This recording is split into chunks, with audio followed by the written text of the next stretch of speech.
I would say anybody who's played it has enjoyed it for the most part.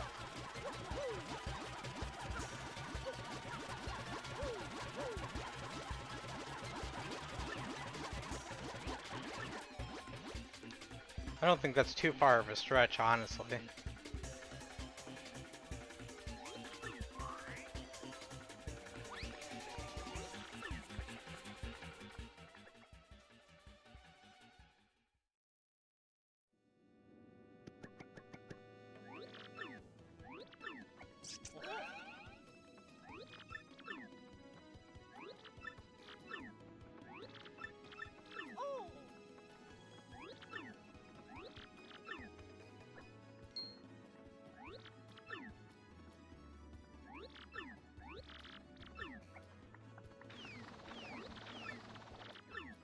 Oh, that'll be good, huh?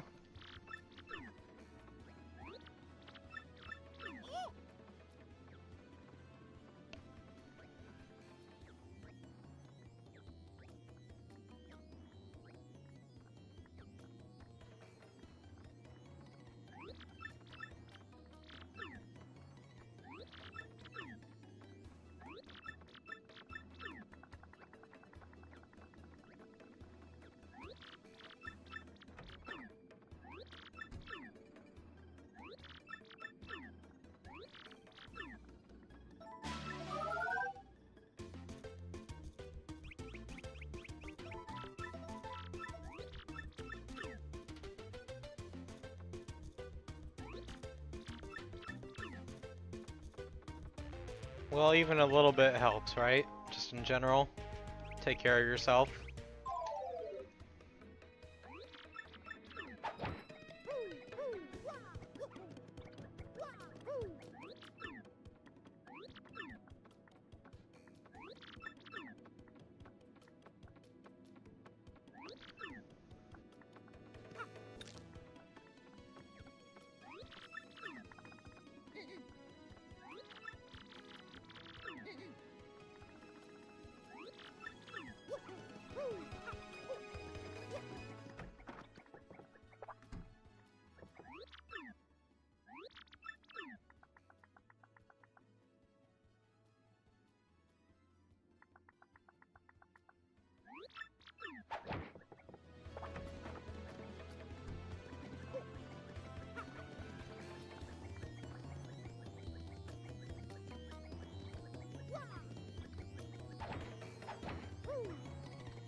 Oh!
yeah.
Uh-huh. Oh, yeah.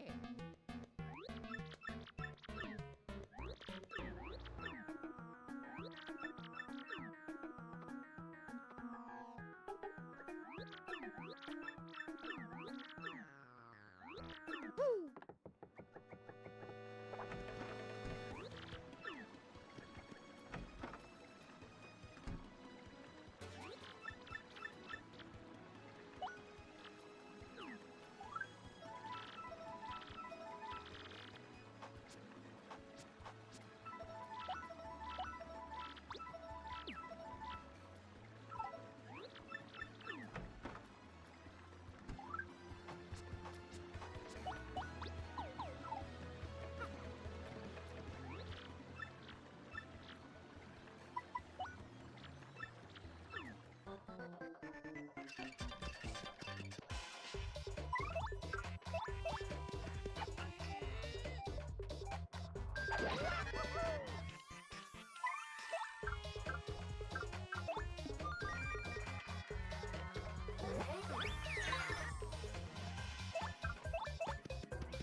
Woo!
Oh.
Oh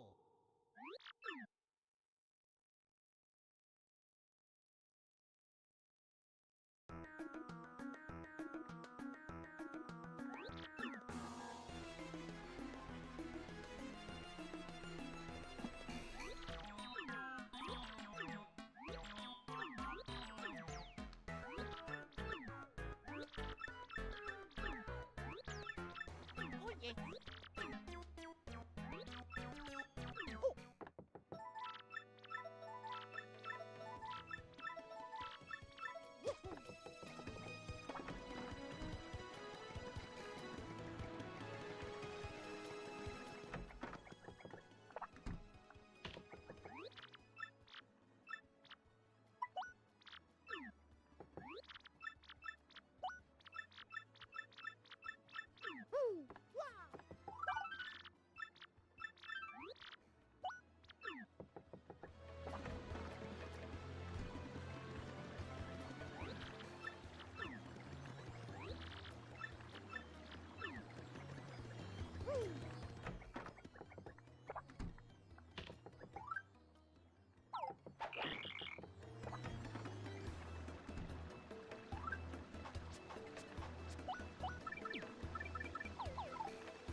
That's a tough one. Um, really, Koops is good overall because he's got the shield and some offense, right? But some of them are just more fun than others, I guess. How do I say it? I don't know, it's a tough one. I would say that Vivian with Shadow Veil is pretty cool. Just being able to give yourself immunity for a turn. Just because of how strong that is. Practically speaking. And it's cheap to use. Who else? I think Bombery's just massive bomb attack which pierces defense is pretty cool too. There's a lot of options. To pick one, I'm not sure.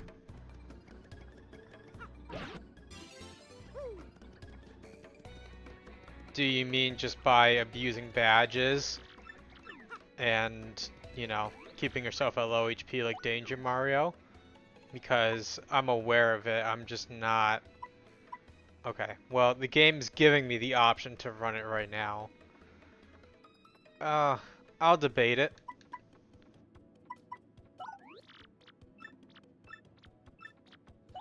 I'm not sure if I'm gonna do it or not. Well, outside of just running, you know, Peril Mario or Danger Mario and just boosting up multi-bounce. I mean, yes, obviously it's the meta thing to do, correct, but it doesn't necessarily mean it's the most fun thing to do either.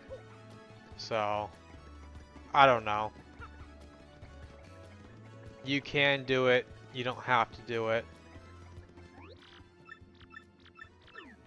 I think that, you know, playing it intended is kind of a fine line, isn't it? I guess.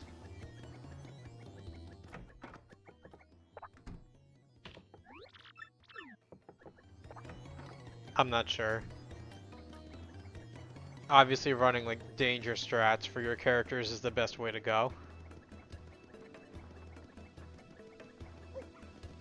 His name sounds familiar.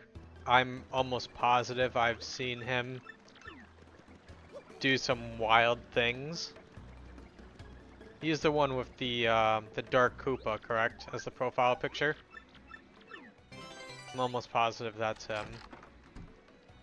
I think.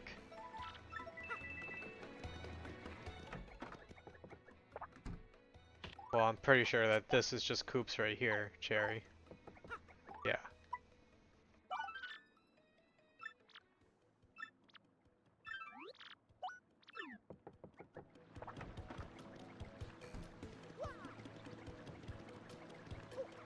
But yeah, I believe his profile picture is of the, like the Elite or the Dark Mecha Koopa. Yeah, something like that.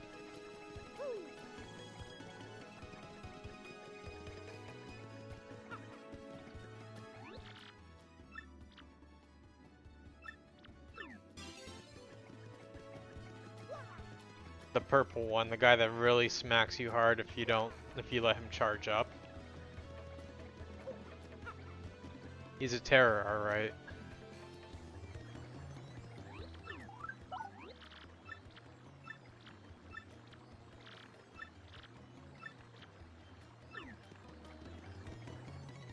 Something like that. Those things were nasty. But then again, any enemy that can boost its stats in general is nasty, isn't it?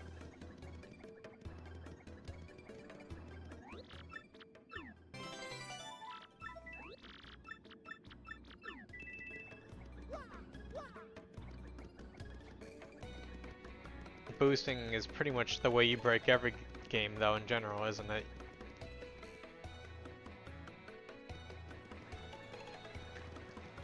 I mean, to be fair, technically speaking, out of all of them, Kakuna is probably one of the best, no? Because it's got Poison Sting, and it's got defense, so if you can poison an enemy and just sit there and not take damage, it's, you know, not exactly the worst out of them, is it?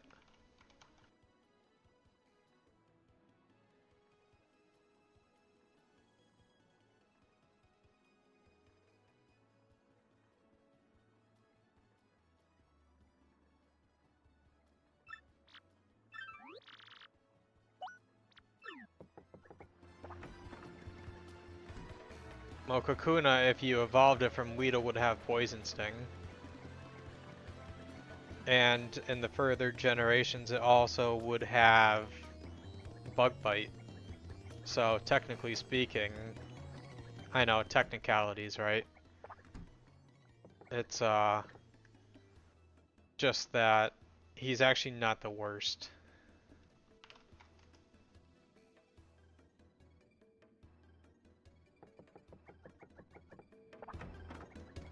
Kakuna with Bug Bite and Poison Sting probably almost certainly wins against, you know, Metapod and stuff like that.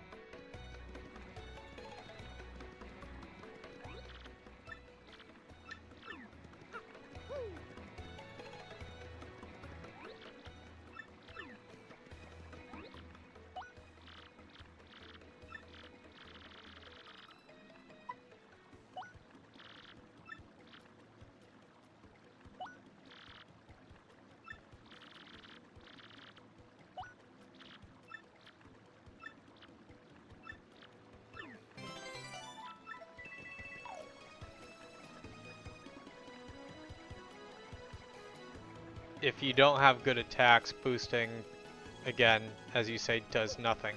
So it's another one of those things, isn't it? You can have as many boosts in the world as you want, but no good attacks to go with it. It essentially does nothing.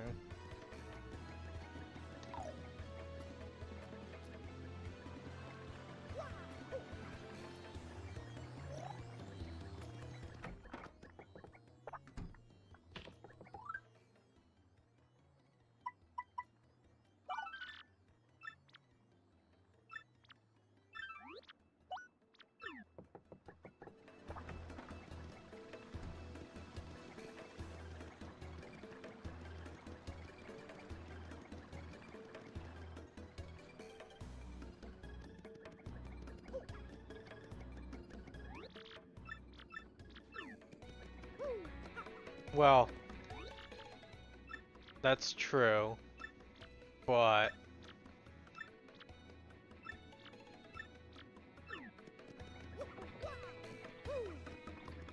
if they all go off at the same time and you mess up, they're not exactly free, are they?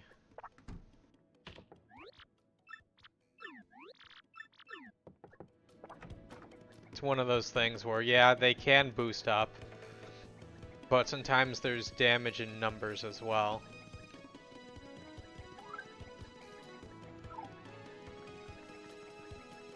I don't remember. I will go back and look in just a second. I love how wild this game is. This guy's request is just, you know, committed credit card fraud against this guy. You know. Just one of the tasks of Rogueport.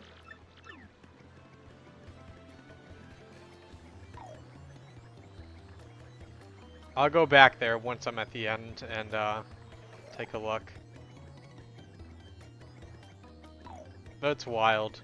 Some of the side jobs they have in here. Just, you know, help the guy who had credit card fraud committed to him, you know. I mean, the centerpiece of it is also, you know, a noose. It's not exactly the nicest first area, is it? It certainly sets a tone, though.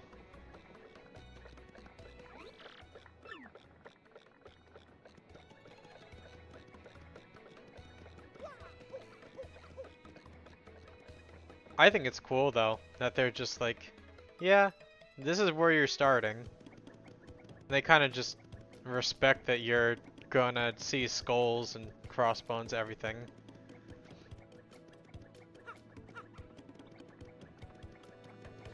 Yes and no. you know, the Super Paper Mario actually is kind of sad if you remember it. If you don't remember that game is extraordinarily sad at times.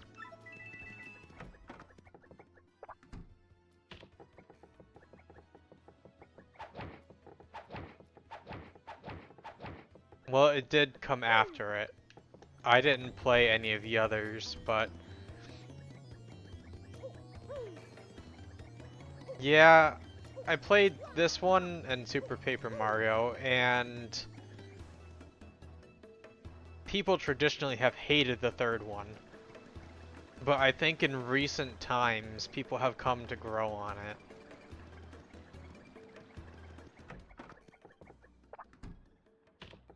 Don't get me wrong, there are some really, really bad parts to it, right? I mean, extraordinarily, like, the Kragon section, probably the worst out of all three of these. But man, some of them were really well done.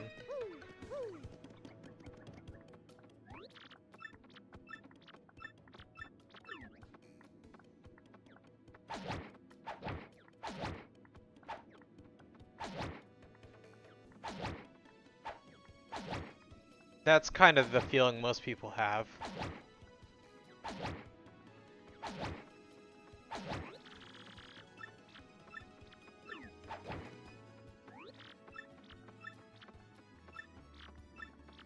It's really not quite, it's because it was, you know, it's not a turn-based game, so people don't like change, and I can respect that. But it wasn't a bad game by any means. It's just some of the parts were actually pretty good.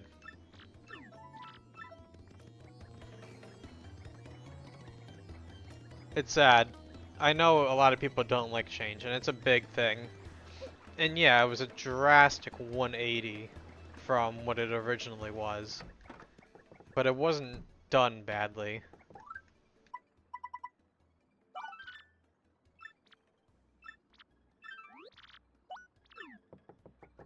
I would say, I mean, technically speaking, the game isn't about Mario, is it? It's not a Mario game, it's about, you know, for those that haven't seen it, obviously, you know, it's a spoiler, but the ending of the game is really what the game is about more than anything. It's about the prognosticus. Regardless of how you look at it, it's about that, and you are the opposite.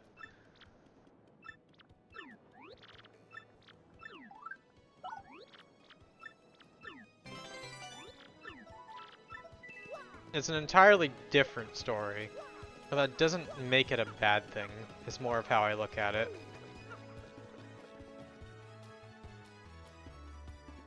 If it didn't say Super Paper Mario on it, I don't think it would have gotten as much hate as it did. Realistically speaking, if it was just called, I don't know, anything else, and it didn't have the Mario characters, it probably wouldn't have the same feeling. But it really represents the characters well.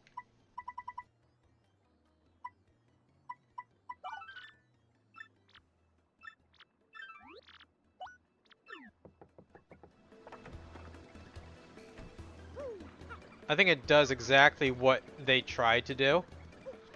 And I like it when you have Bowser and Peach, because Peach herself really isn't the damsel in distress that she needs to be. And I think it's a good thing, because her character is actually quite well done when she has a character. Well, that was a big critique, wasn't it? That the pixels are just essentially add-ons for items. They serve no purpose. But having Bowser as, you know, comic relief is what he does best. And yeah, they still, you know, overplay the Super Paper Mario, and not rather, the new Super Mario Brothers, where he's just a boss, he's mad, he kidnaps, blah blah blah. But I think it's been done so many times that people are sick of it at this point. And that's kind of why, personally, when they have him just as a side character, but also a main character, he does a lot better. Even in this game, he doesn't do much. Well, yeah, of course, but I mean in general that, speaking in this game, he actually is, you know, he's comic relief, but he still serves a purpose, you know? He still does something throughout the game, and is it significant? No, not really. But it is fun, you know? It's like you've got the super serious Peach plot, and then you've got Bowser who just, you know, flies in and is angry and goes, "Grr, I hate you, Mario." And then he does that a couple times throughout the story, and you never... If you've played the game before, yeah, you expect it. But it's still funny the first time, just seeing him fly through the ceiling, you know? He's definitely one of the better done villains, and when he is an anti-hero, he's actually better done. But being, I'm going to kidnap you and then do nothing else and have no character, when he's previously had character, kind of just defeats the purpose of him most times.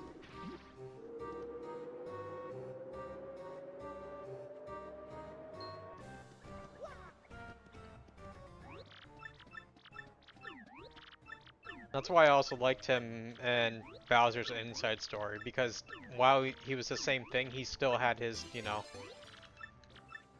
angry arc, and it was still well done. That's another really fun game.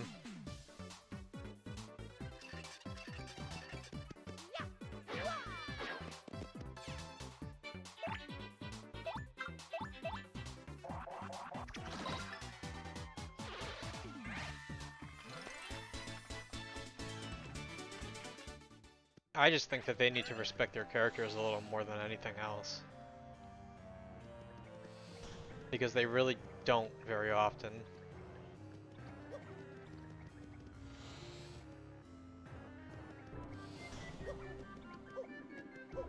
Yeah, it's sad because having a good villain who you almost, you know, you enjoy seeing on screen kind of is what makes the game good, you know? If you don't have a good villain, then what is the point of your goal? Your goal is obviously to beat the game, right? But is that enough a lot of times? And quite frankly, I'll say no, which is why the selling point of some of the older games, like all of the Super Mario Lands and stuff, they aren't as popular as they could be. While the games are done very well, 3D Land personally is one of my favorite games. Why? Because you can just... It's not because the game has a good story or anything like that. It's, yeah, Bowser kidnapped princesses, but the game itself is fun to play with people. And that's kind of what makes that game so much better and it stands out. Like New Super Mario Brothers was really fun for its time because it was the first one in the series where you could play with people and throw your friends in the lava, you know, and just be a complete menace. And it really is fun to mess with your friends in that game. There's just nothing quite like it. It was the first iteration of it. It was still 2D. And 3D Land kind of had the same thing, but it was in 3D, so it just, you know, stepped it up. It was like the next iteration. Those games are so much fun to mess with people.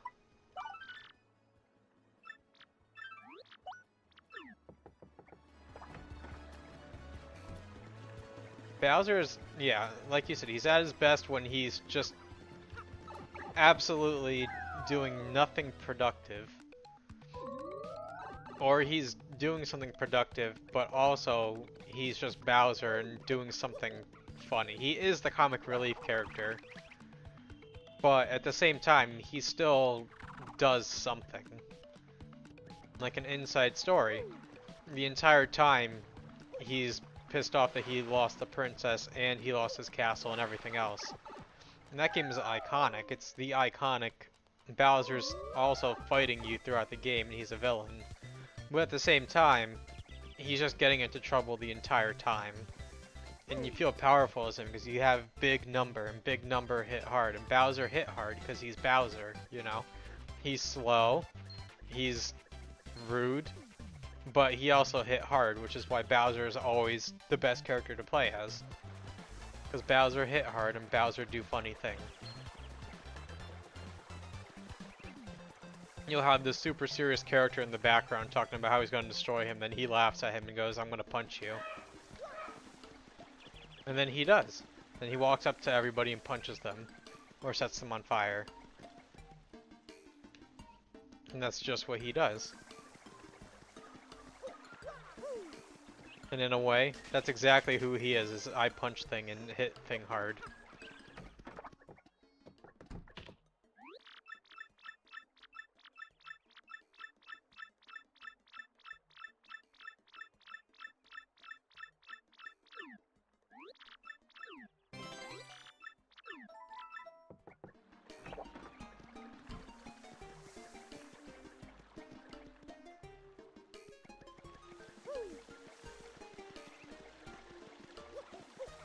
Bowser's usually grumpy too, which kind of fits him, is that he doesn't want to help Mario.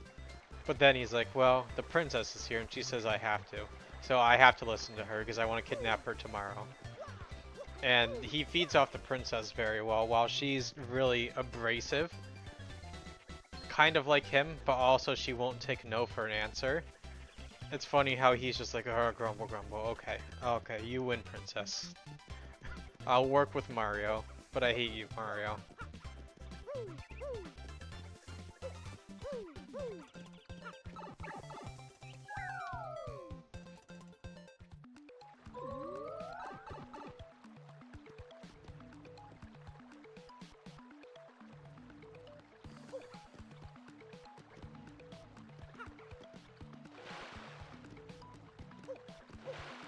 I will have to pay attention to that because I honestly don't remember. That was one of the parts in the game where I remember getting stuck at as a kid. And, you know, back then we didn't have guides. Not that I use them now, don't get me wrong. I got stuck in a lot of games as a kid, but the cool thing about being a kid and playing video games is that you could go to school and see if anybody had gotten past the part that you did. And sometimes you shared information or secrets that you didn't know. And that was always a lot of fun.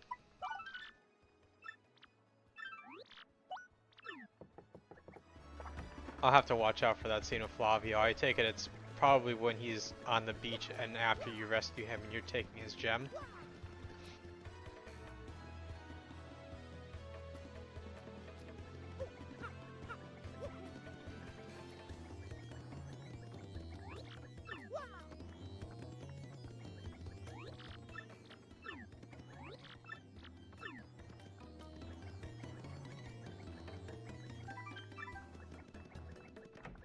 You recruit him before you... No, you recruit him on the tree. You recruit him on the tree in Keyhole Cove. And then you have to go back with Flavio to actually go and yeah, you have to go back to get the gem so that you can continue on. That's what it was.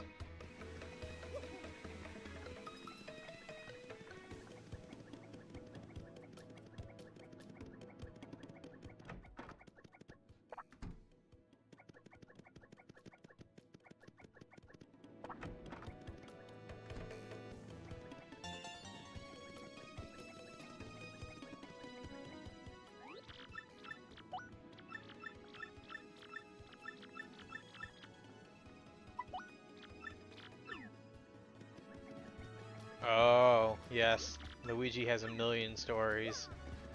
Luigi was a fun character in this game too, because he kind of is on his own adventure. And he has his own recruits. I should go speak to him, listen to one. Well, We can listen to him later on, I guess. It'll work out.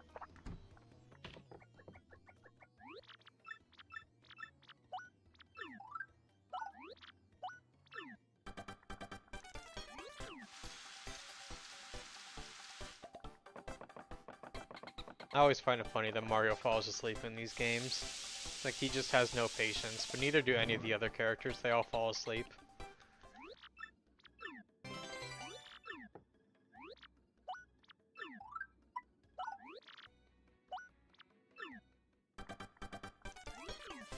Half the time in the newer games, everything is kind of lost, isn't it? It's kind of just go from point A to point B. But that's why I like doing the side objectives and stuff in these games. It's fun. You don't need to do it. They all have pun names, all of the toads and everything else.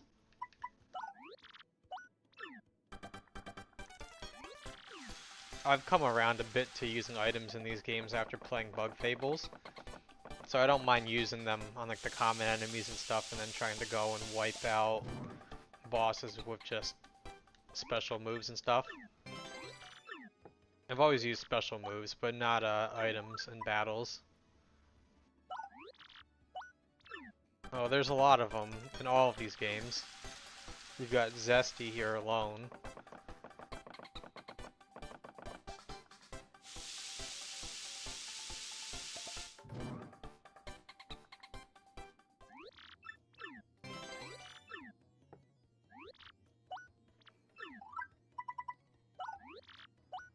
I always like the combination items too in these games, because it lets you just have a bunch of stuff in your inventory.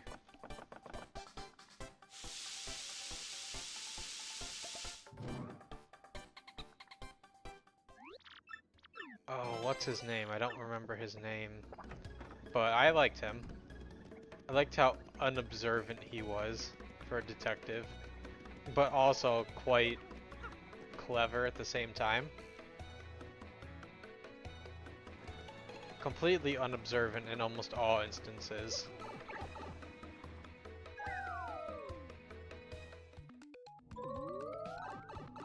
I think it's a trope for penguins in games to be really either clever and smart or really dumb. And I don't know why, but penguins tend to have distinct personalities in every game I've played. And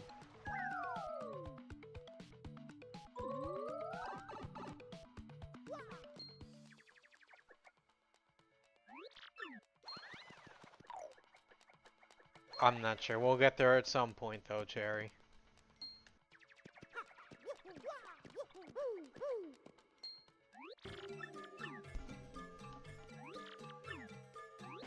Is that what it was? That is a heck of a name for a penguin, Penguinton. It's quite funny. Well, that's what I mean. He's got really good smart moments, but also really dumb, bad moments. But I think that's a lot of the penguins in these games. It's interesting that it's not unique to this game. That the penguins in a lot of games really do act dumb for no particular reason, and I don't know why. Because some of them are geniuses and want to take over the world, and some of them are just dumb.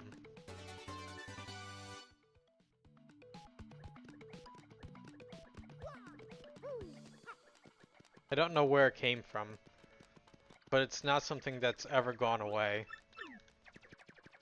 Where half the penguins want to go have peace and half the penguins are like communists or something. From another game I've played. There's no balance to it, but yeah, penguins are an interesting... They're an interesting case study, the penguin. And I don't know why. Penguins are monsters in real life too, to each other.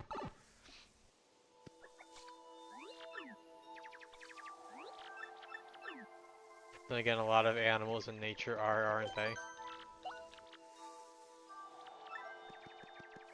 I don't think it's unique to just penguins, but...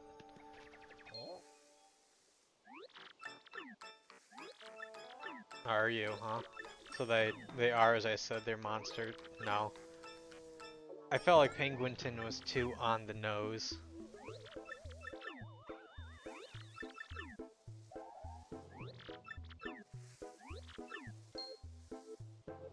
Huh?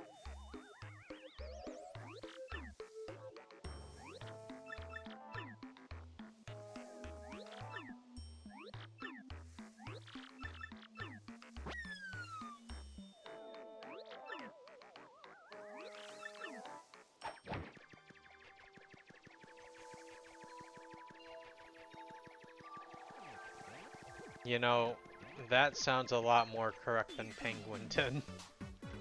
I will say.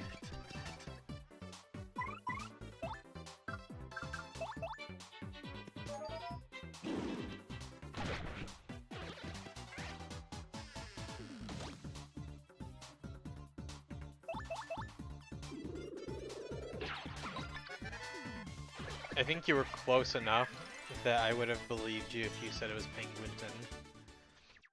Because it sounded just close enough to be real, but not quite real enough to be real.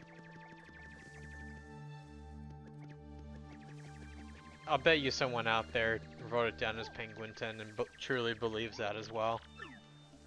Which is why it showed up as that.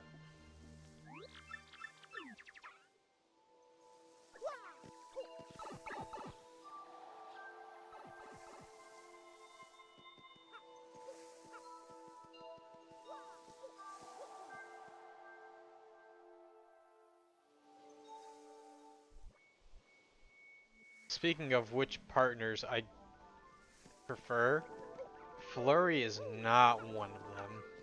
At all. I think her in battle is useless, and her outside of battle practically has no use, practically speaking.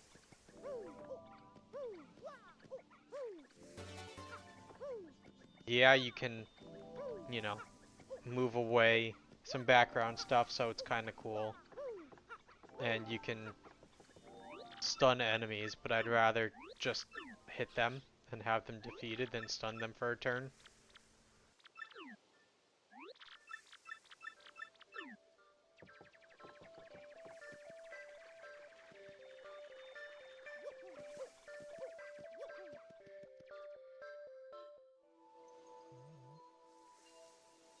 The only use I guess she really has is she can hit enemies no matter where the target is, so it's kind of nice for sealing enemies if you have on Quick Swap.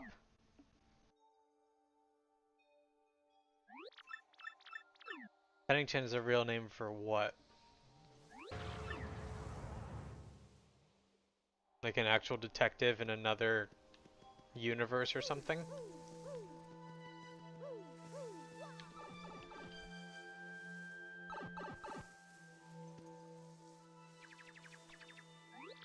Oh, well, I believe that, yeah, I mean, most of these characters in these games typically do have some kind of real-life counterpart.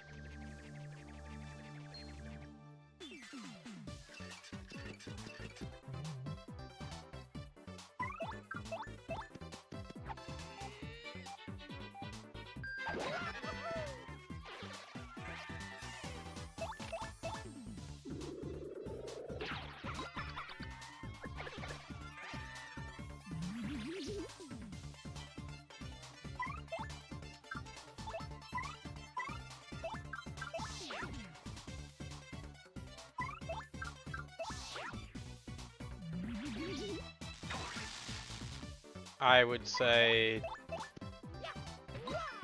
it's worse more than anything else. It really doesn't have any kind of practical use. There are some weird scenarios, I guess, where it's okay to use, but I think you'd... Well, personally speaking, I haven't done any, The one time I will say it is pretty good is I remember it being pretty good during Cortez. But that might be the only time it's actually, I've personally used it.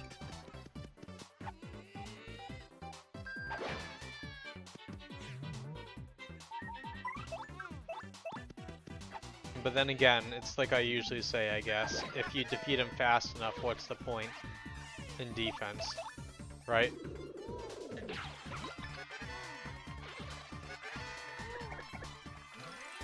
So, hit or miss, you know, hit or miss. For some people, it is nice, and I get that. Just my playstyle, I'd rather just defeat the enemy than deal with.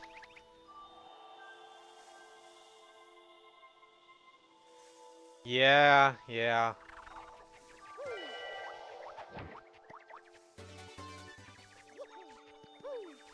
What can you do?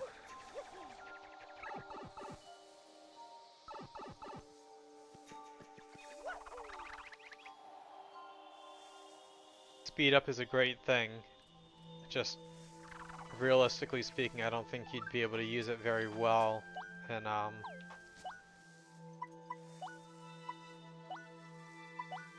in a game like this, I wouldn't want to play it sped up. I think I'd already get decimated as it is.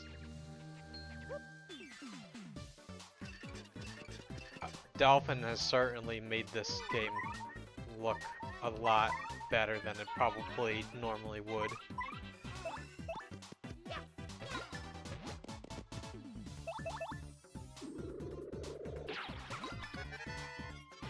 Because it's rendering at 1440, so it looks really good.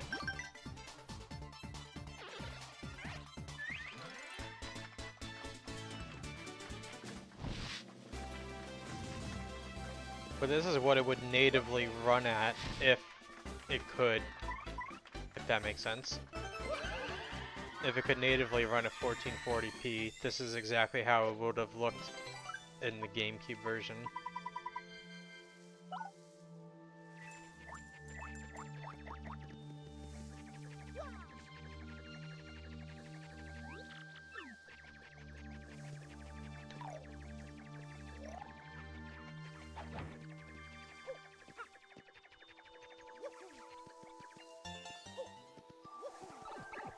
I haven't played one with any kind of mods or anything like that, but again, I'm very flexible when it comes to trying different things. It's just I need to get back into getting the hang of super guards because, man, my timing is not what it used to be at all. Now granted, I will not say that I'm the best or anything like that, but it definitely doesn't help that I haven't played this game since I was a kid and it came out. So, we're talking a very long time ago.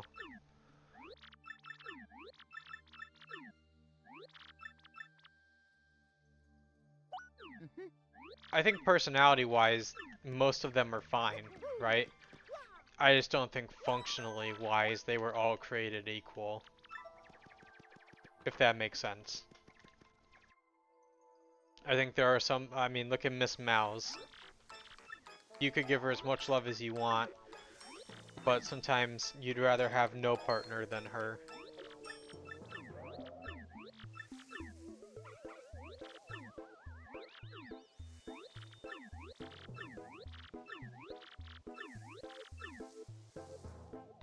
I think it's hard to give a lot of the characters as much personality as they want to when they have so many partners and you can have so many of them out at each of these checkpoints that it makes it a lot more difficult for them to write in every character. Now granted, it's not impossible, and I'm not going to defend bad writing like that, don't get me wrong. But I do think that has a lot to do with it, which is probably why I forgot that was there.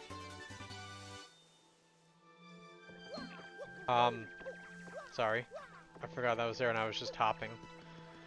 They, you probably like the 64 version a lot better because that one actually did have you know, all the characters had their moments in the spotlight.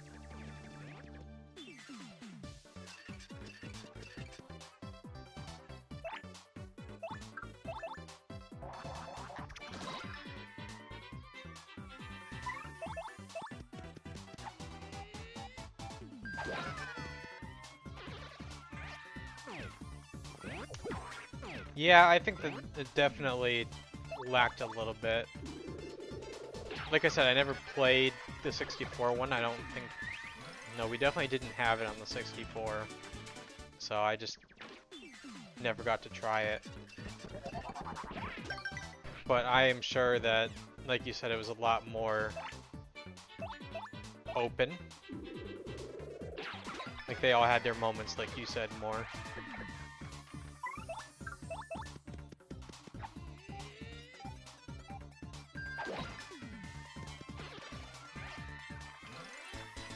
It's an artificial limitation, more than anything else.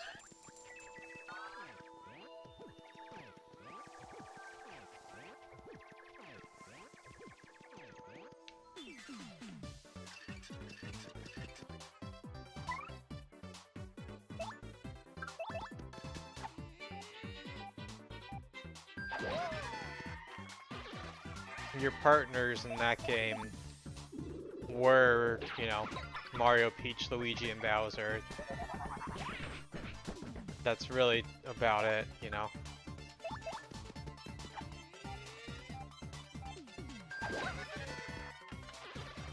They both have their pros and cons. This game is definitely better, but it'd be unfair to say that that one was a bad game. It's just different.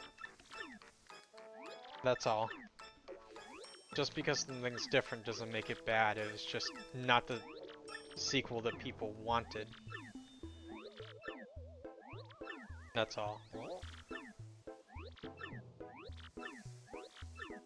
I wouldn't count them as partners more than just... I don't know. They're definitely partners, but they could have been items. Which is why people were so upset by it.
I think personally, that game gets too much undeserved hate, which is a shame. Because if you just look at it from story-wise, it beats out pretty much any other modern game that they've made. And I don't think it was even done on purpose, which is the sad part more than anything.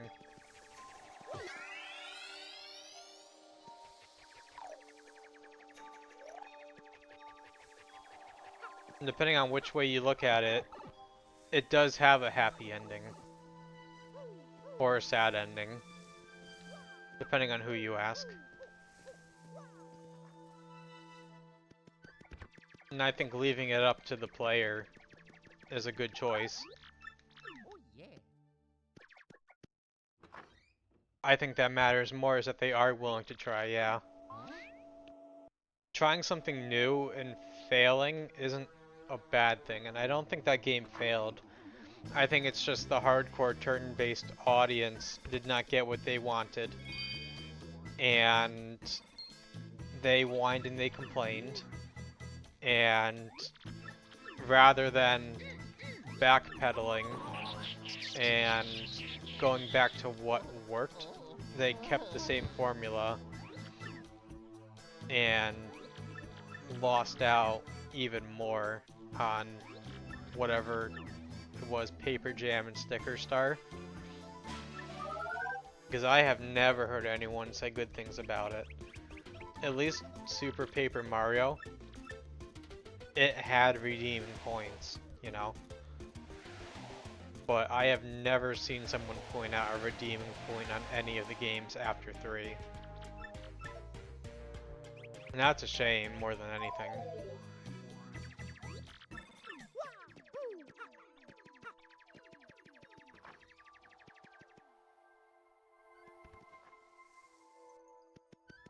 But I don't know. I can't comment on them because I never tried them. So who really knows? I know I don't, so... It's tough. I would practically try them, but I don't know anything about them. And quite frankly, if they are as bad as people say they are, what is the point in trying them and getting frustrated halfway through with it being so different? I know one of them had like one-time use moves, so doing anything other than the bosses or whatever it was not even in your interest. And if you don't want to do, you know, the little battles in between, then you've kind of broken your battle system, haven't you? If your battle system isn't fun to play, and that's the core part of your game, you don't have a good game.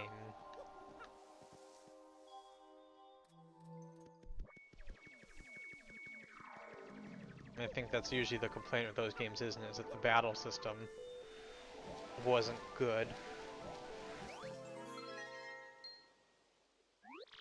Now granted, like you said, Super Paper Mario's battle system wasn't exactly iconic or anything like that. And it was fundamentally broken as well, once you had certain abilities or partners, as they say, but... I mean, it made up for it for if you actually tried the story, you know?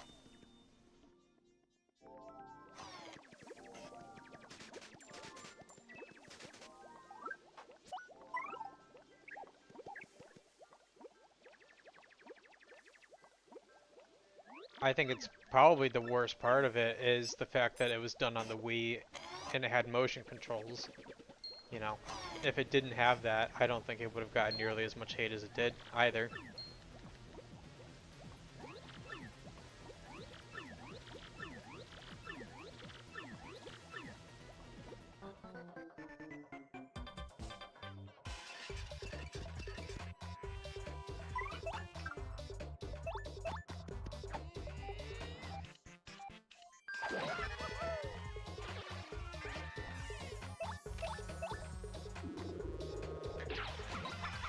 I mean, I wouldn't say they were difficult. They were very obvious when you got to that point.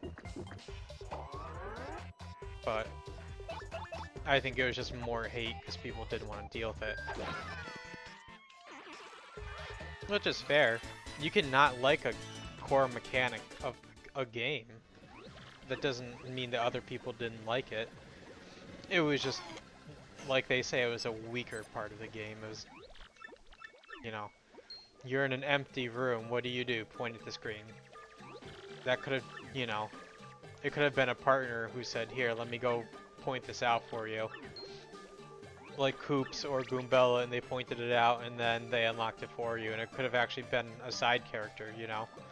But with it being a non-turn-based game, it kind of just killed the whole reason to even have partners, because then they had to go and program them in and everything else, and there really would have been no point to having partners that actually functioned as partners, so they gave them partners as abilities instead.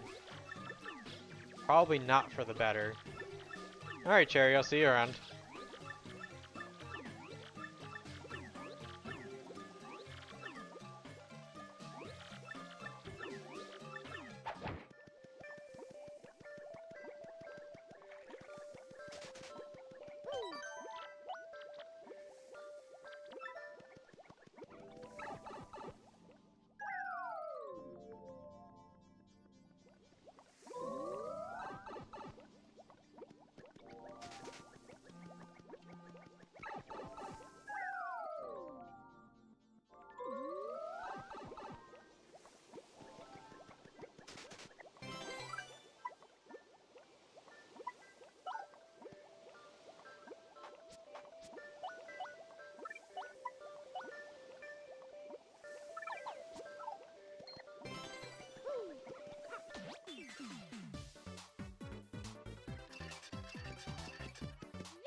Oh, there's talking here. If, you know, I chat around if anyone's around.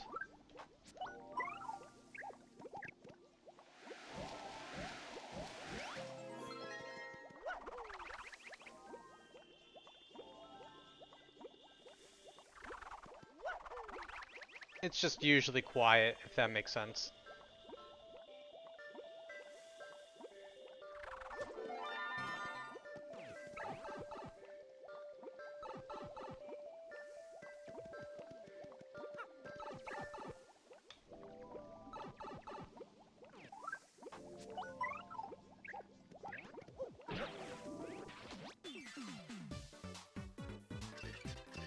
Oh no, it's usually a quiet chat because there's not too many of us around, that's all.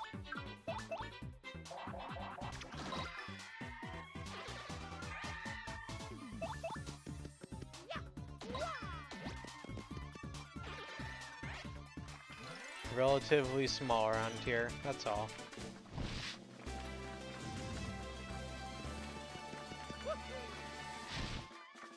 Oh, it would be awful for sure. I've got some kind of stuff on the side to try and make sure. But luckily there's no button that I can press to accidentally mute myself unless I really somehow mess up. It'd be quite an awful feeling though, for sure.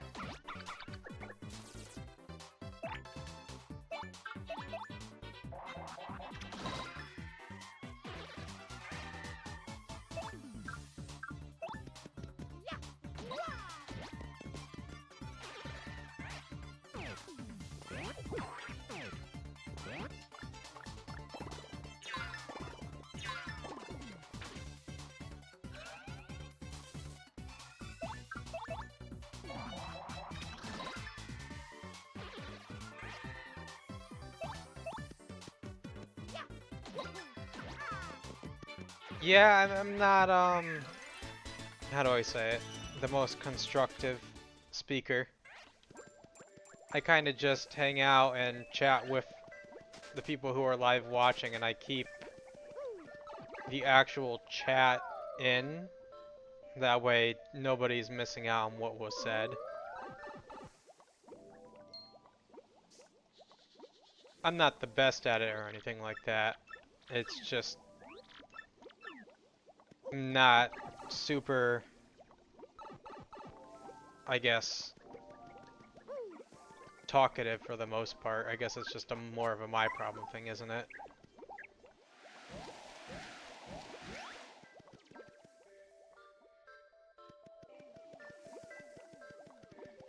It is, yeah, it's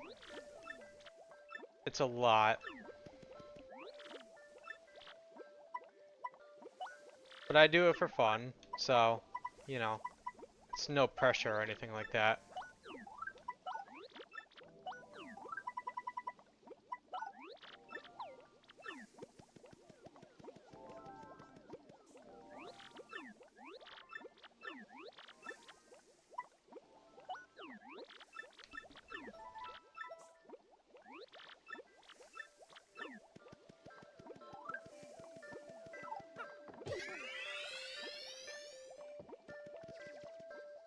I like to keep things usually casual anyways, but I do a lot of stuff.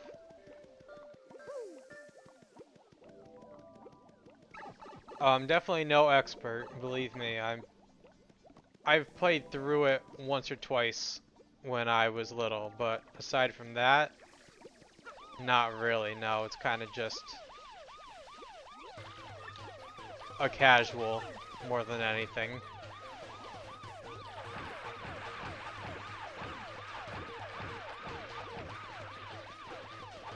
Casual at best.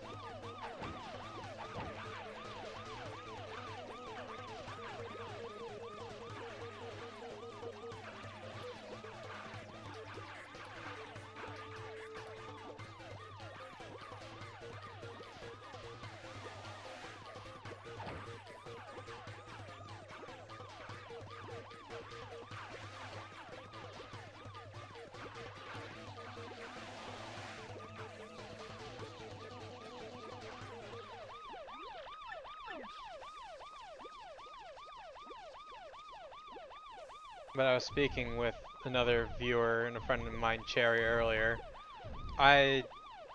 if people actually enjoy this, I wouldn't mind doing some kind of challenge with it. I do whatever anyone really is interested in watching for the most part. I want it just to be entertaining more than anything else.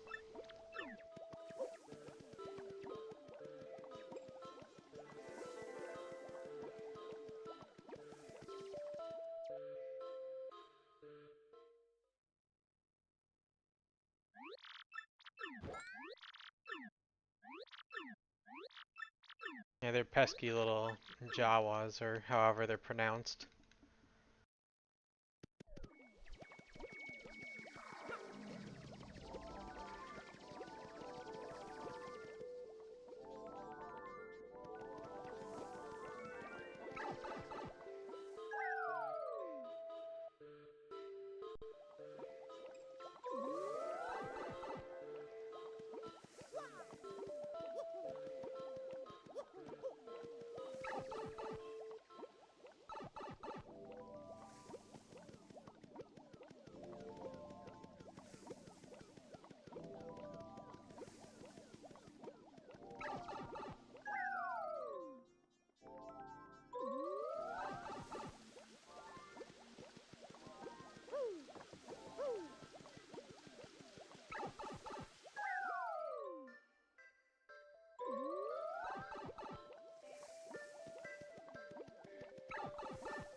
Well, hopefully you're pleasantly surprised, or you aren't. I guess we will see when we get there, huh?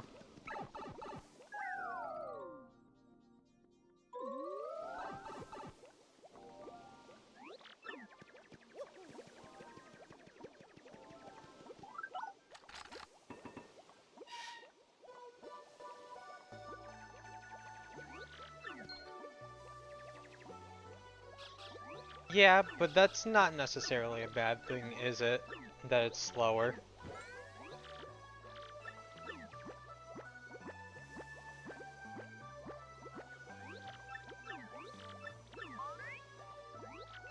It makes up for it when you have a faster paced chapter like chapter 3.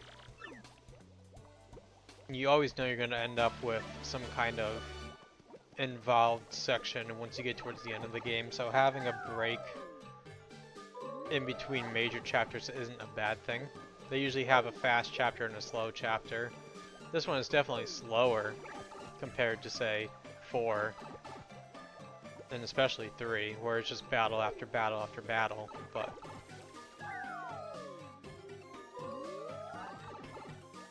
it's not really a bad thing.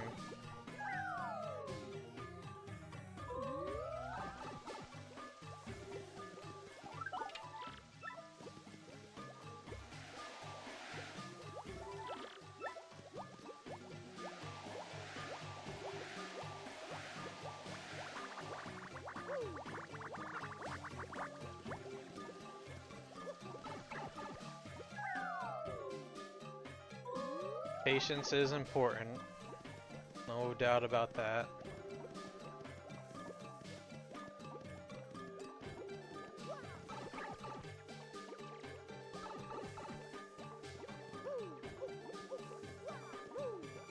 Having patience in general is not a bad trait, though. This is definitely more frustrating than anything if you're not slow.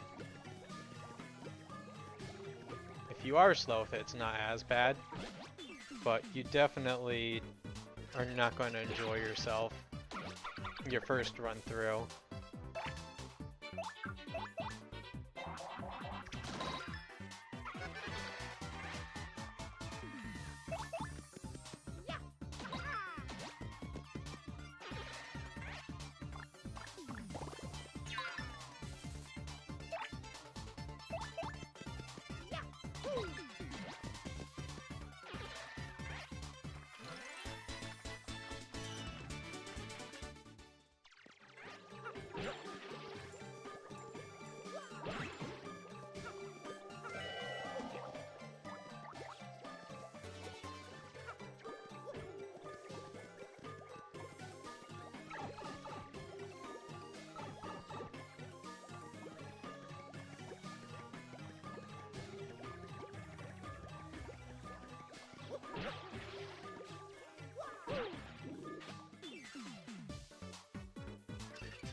No, Koops is the only one. As far as I can think of, I don't know that you can have more than 2 powered up during Chapter 2. I know you could go back and do it in the middle of Chapter 2, but I didn't think that you could have multiple powered up partners this early on. Maybe I'm misremembering, or I don't know where all the shines are. That's also entirely possible. But I don't honestly remember. And to be fair, I don't think I ever powered up everybody as well, because I don't think I ever found them all. So there's a very good chance that you know better than I do.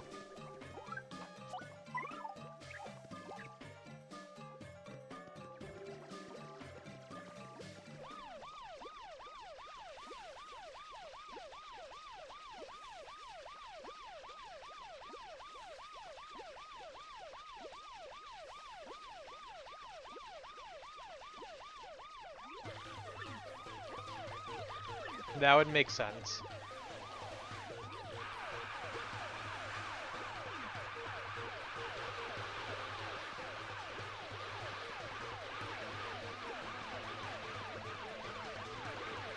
Flurry was not one of my favorites battle-wise.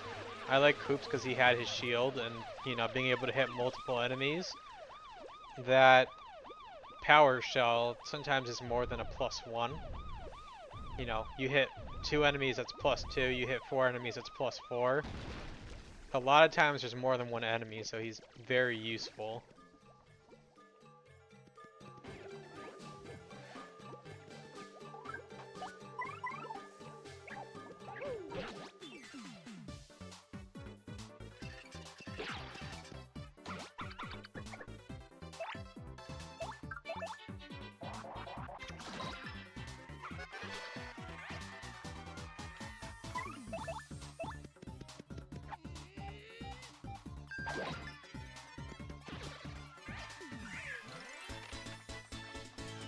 Yeah, everyone plays a little bit differently. There's no wrong way to play, despite what some people may think. Are there objectively easier ways to play and get through the game faster? 100%. But there's no objectively right way to play a game when it's your playthrough. But like right now, this is, you know...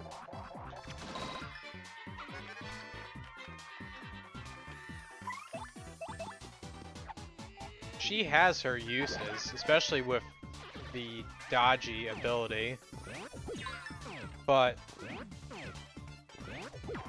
it's just for me personally, I would rather have someone early on, when, especially like you see here, there's 4 enemies.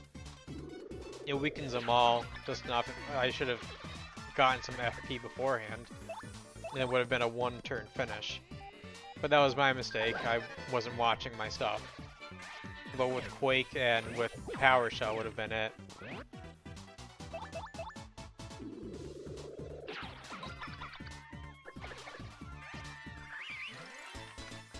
Yeah, if you don't have your timings right, it's definitely more difficult.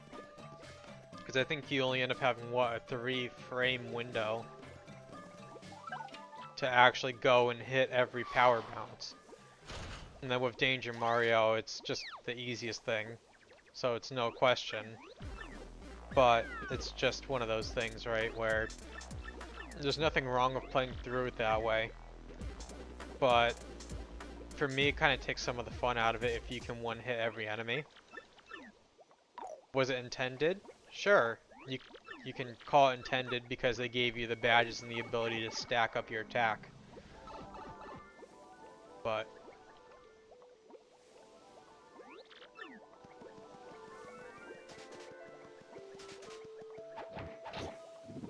yeah, no, every character has their use. It's just, for me personally, I'd rather have mass AoE than good single target, unless it's for a boss.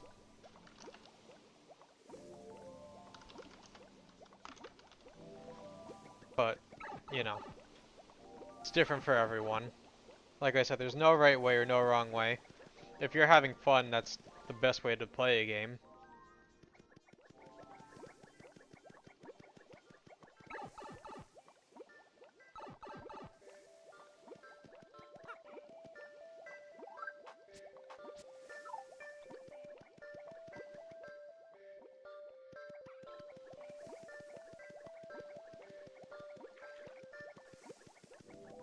Poops is also good because even if you don't use him for AoE, you can also give Mario basically extra health. You know, he can drop a shield for you, and then if you just have Mario up front, it's basically like a second health bar. Even if it has 1 and you get hit for 10, it tanks the 9. So it's essentially like having 2 health bars. And for me, it's really nice because a lot of the time, and you can already see it as it is, I have 10 HP. I don't usually invest um, into HP a lot of the time.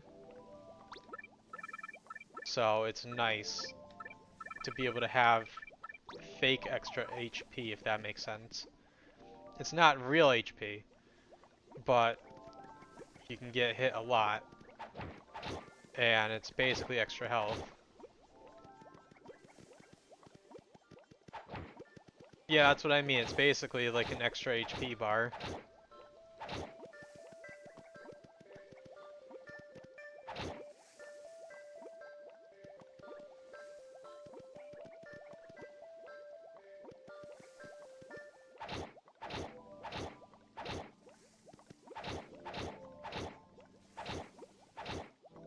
Yeah.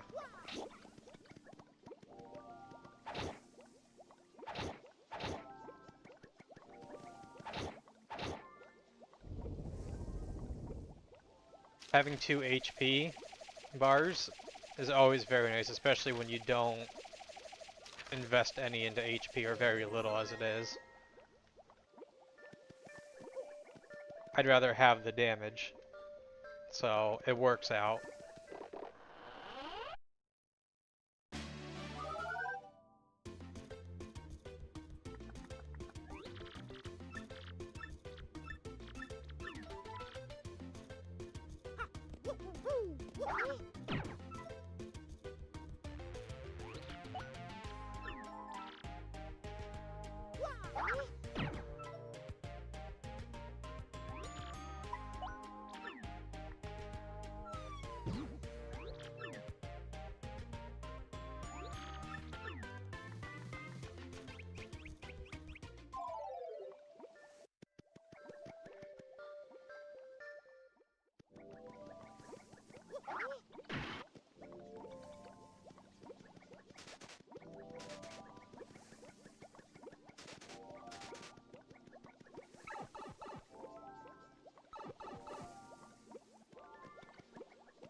I usually, I usually always do FP, and then I will do BP to get some more damage. And HP is usually the last thing I do, if I ever do it. It depends on if the enemies can one-hit you, because if I'm really bad at my action commands, then it's kind of, I guess, my fault at that point. Right? If I'm messing up my action commands, I kind of don't have a choice but to throw some HP in there. But when I get used to doing it, it's a lot easier to not run HP and just... If you can defeat them before they can hit you, you don't need the HP. And that's usually how I play games. Or if I can run lifesteal, which, you know, it's not a real thing, but, you know, HP on hit. That kind of sustains you. It's basically like having extra HP, but not really. It's just on command. Usually it's not very consistent, but it depends on the game more than anything.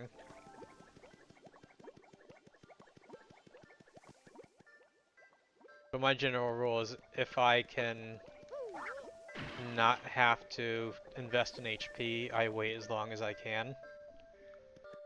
And the majority of the time it works out.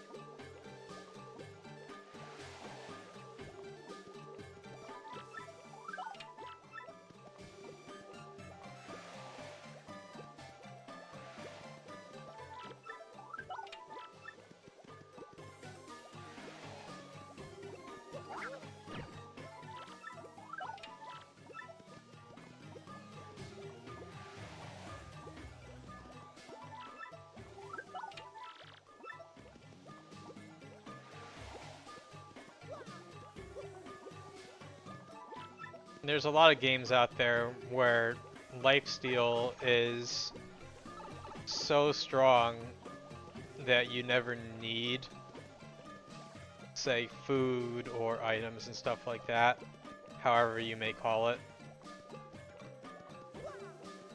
And I think it's a cool balancing thing to where if you're a casual, you can use the food. And if you're experienced, you don't need it. So it works for everyone.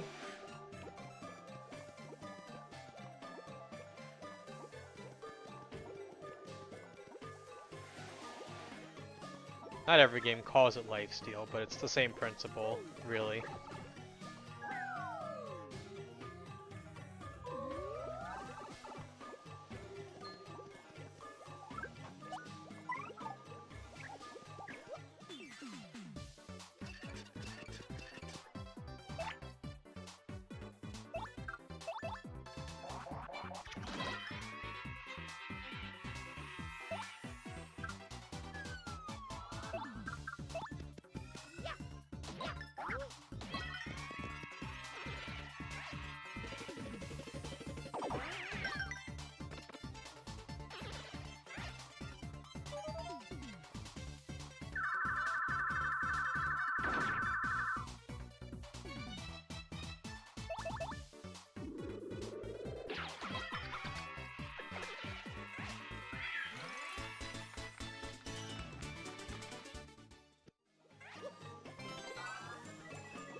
Yeah, it's not a bad idea. It's just, if you get the timing right, you can just hammer them anyway, so it doesn't really matter as much.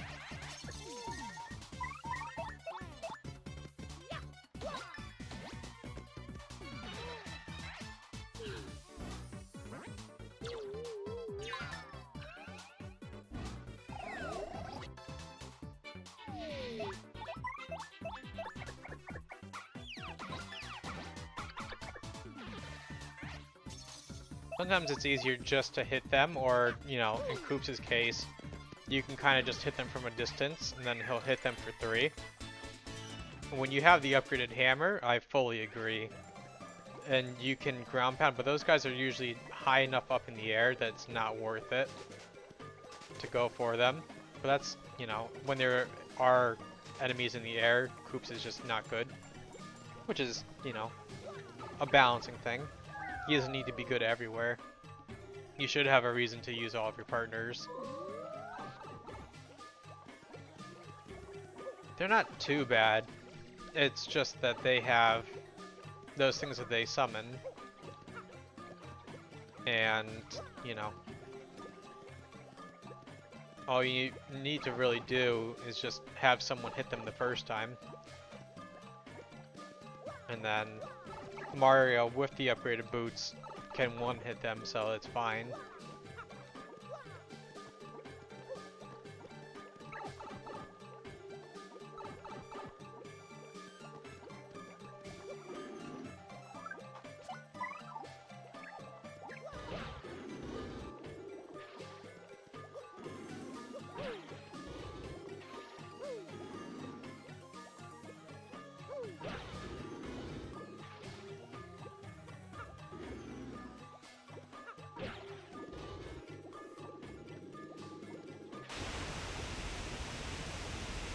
They're not so bad once,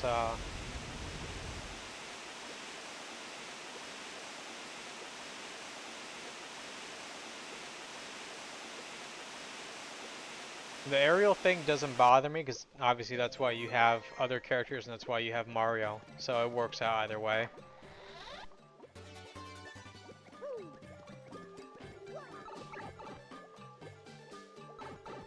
I think the way the partners work in this game, aside from a few of them who are just objectively worse than some of the others, so it feels bad, there's not really too many partners that are awful. I would say the worst probably is your optional one that you don't have to get in Miss Mouse.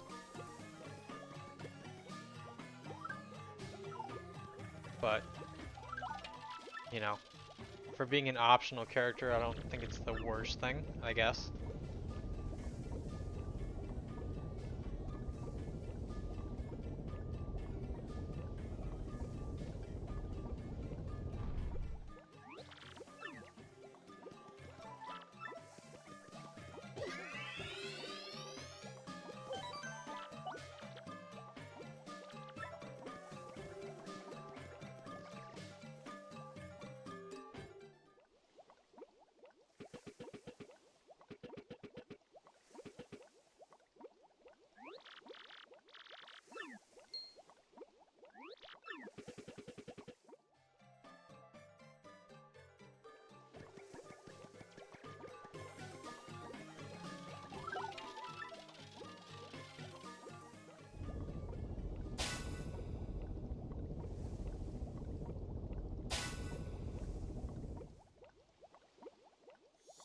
If you give your partner, if you have quick swap and charge on Yoshi, he's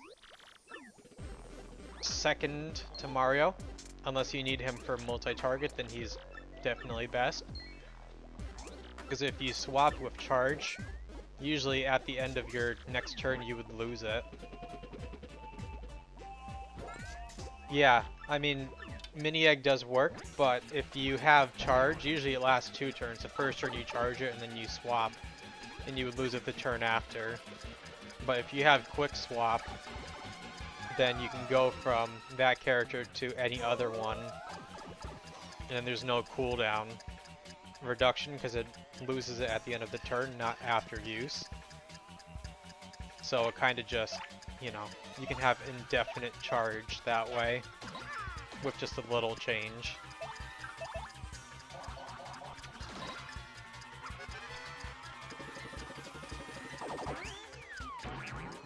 But being able to abuse the swap mechanics in this game is also cool.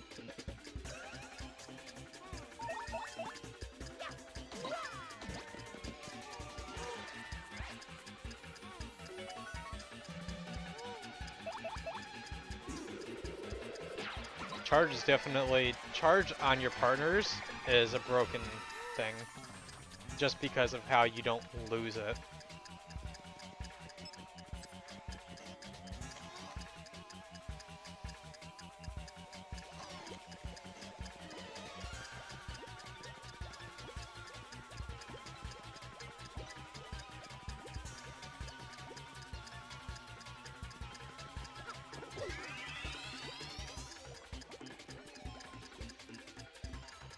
But being able to swap between your partners and they keep...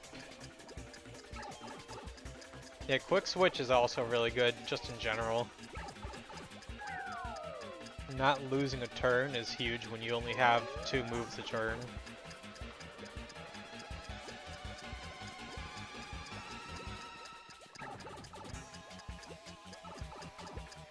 charge with the right partner just makes it trivial, kind of like Danger Mario.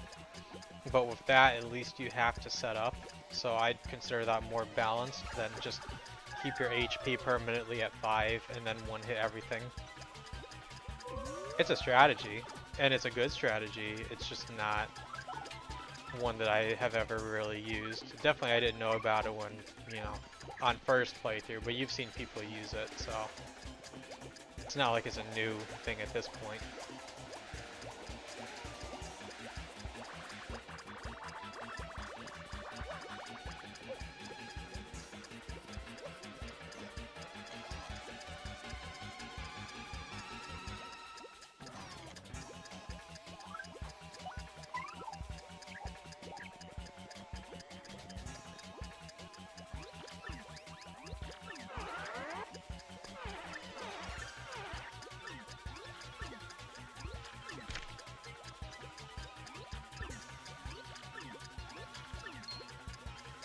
That also depends on if they choose to not attack the back rank, because some enemies will choose to attack the back rank first. Not many of them, but some of them do. And there are lots of options. And there's no real wrong option either, like I said. But having quick switch and charge is very good.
If anyone tells you there's ever a right way to do things, unless it's something that needs a solution, it's definitely not always the case.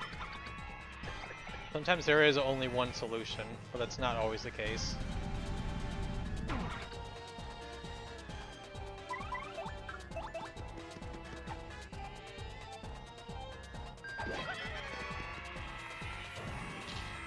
I mean, having 40 HP is definitely a use for it. It's not necessarily a bad thing.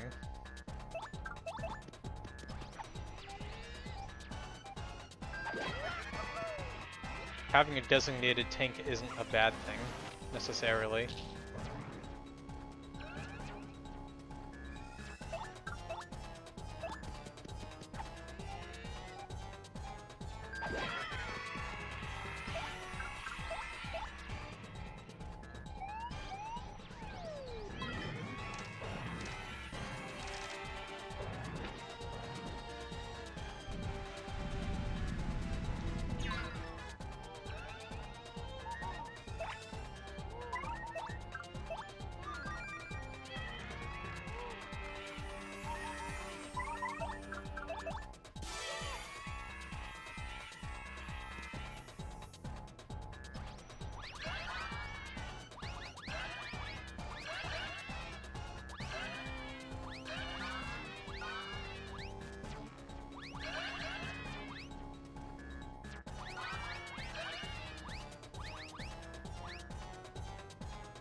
I mean, it still works at the end of the day, doesn't it?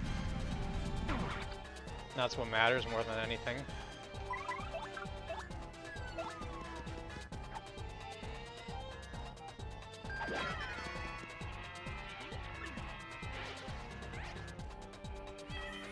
If it works, it works.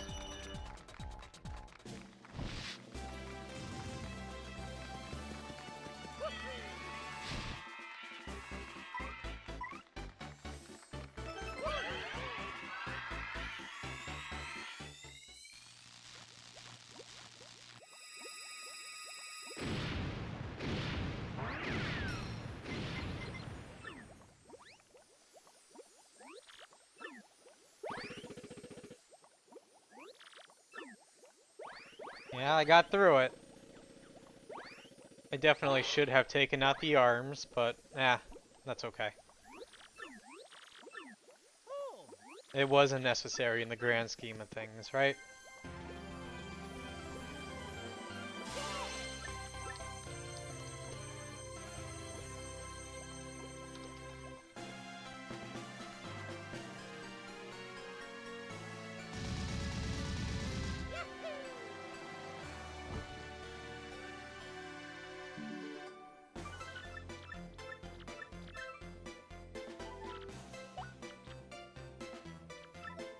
It was a little close, but that's what makes it fun with 10 HP, right?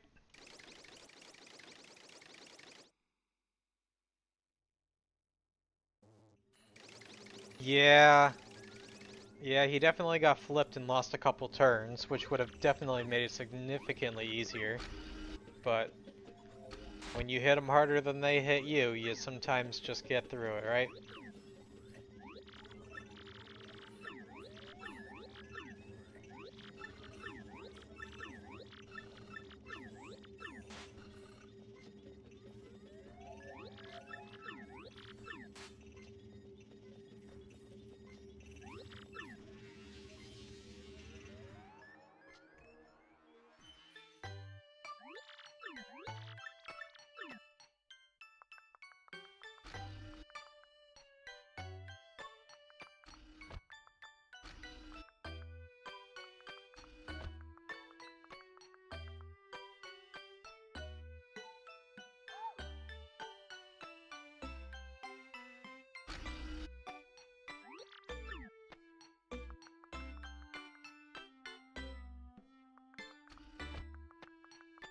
Yeah, he definitely got...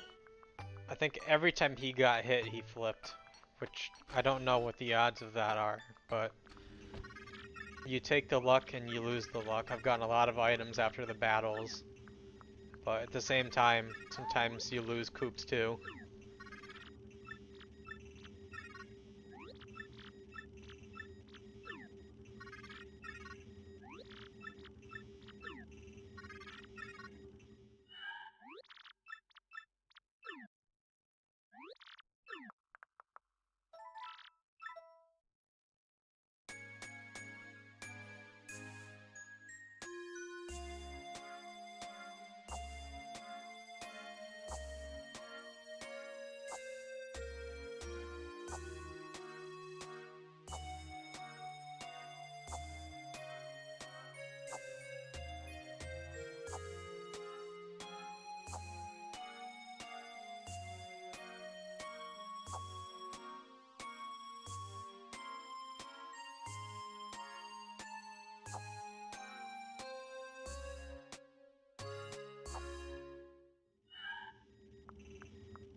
Yeah, it definitely would have been useful to have Flurry out there.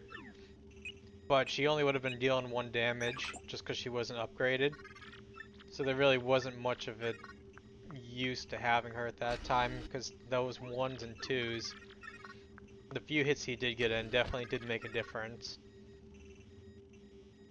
Especially since he also got the shield off and tanked 8 damage, you know, which was more HP than I had to begin with, so the shield paid off.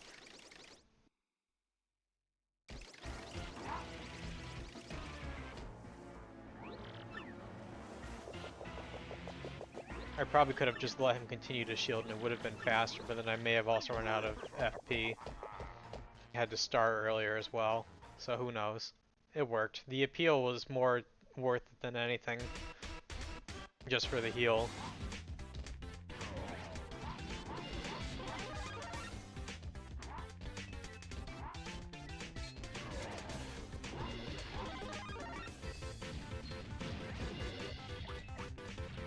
Vivian I really like just because of the Shadow Veil. It's very useful, especially when you have no HP.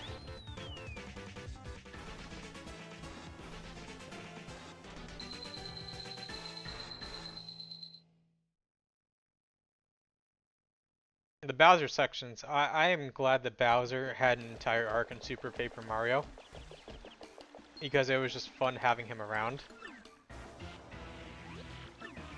But Koops using his shield kind of made it a lot easier, because I would have just had to continue to use Sweet Treat instead of attacking, and it just would have been slower and slower. Actually, at that point, I would have had to take out the arms and then Sweet Treat and then get him back up. It would have been a longer fight if I decided to defeat the arms, but not defeating the arms didn't cost anything substantial. Didn't lose the fight, which was more important than anything.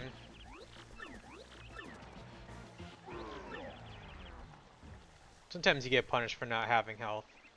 But this was not one of the times where I got punished for not having health. Maybe later on I will, but right now I haven't just yet.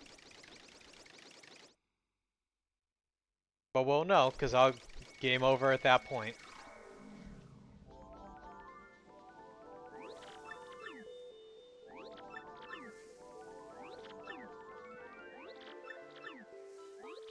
And then at that point, maybe I'll invest into some HP. Maybe. Sometimes I don't learn my lesson and I don't ever get HP.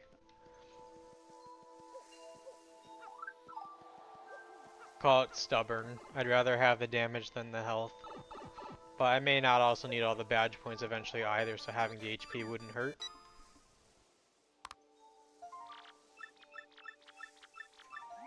I don't think I've gotten any yet. I would wear them if I had them. I don't have any at this point.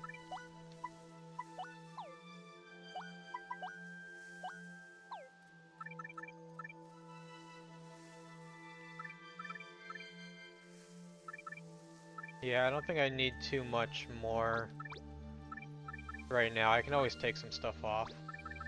Actually, I do have close call. I should have had that on. That's a very good point. It's on now. It would have been useful. May have saved a hit or two, but practically speaking, it didn't hurt too bad.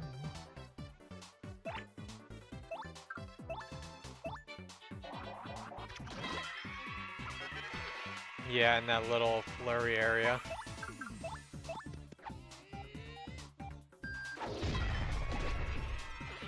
Yeah.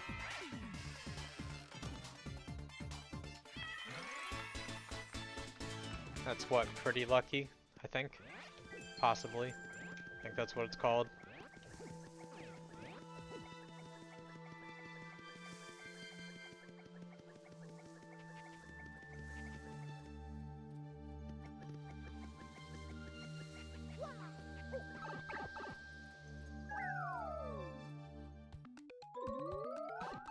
I do need to do one other thing before we finish.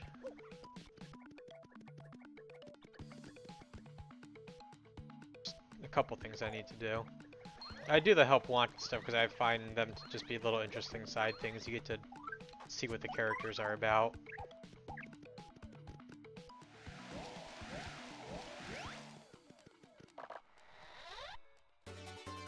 That's Happy Heart.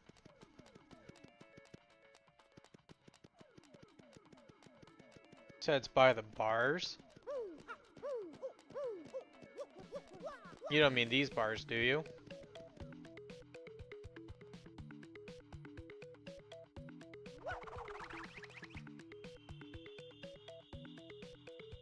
Or is it the one on the above floor?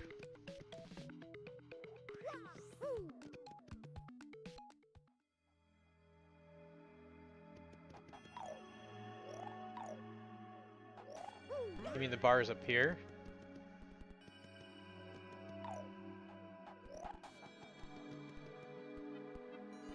South of crack invisible block.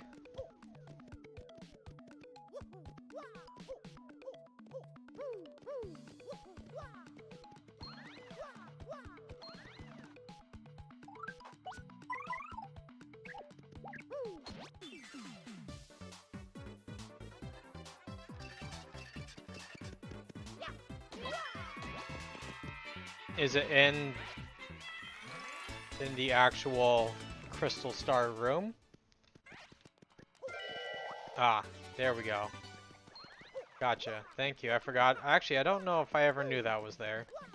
I'm gonna be honest.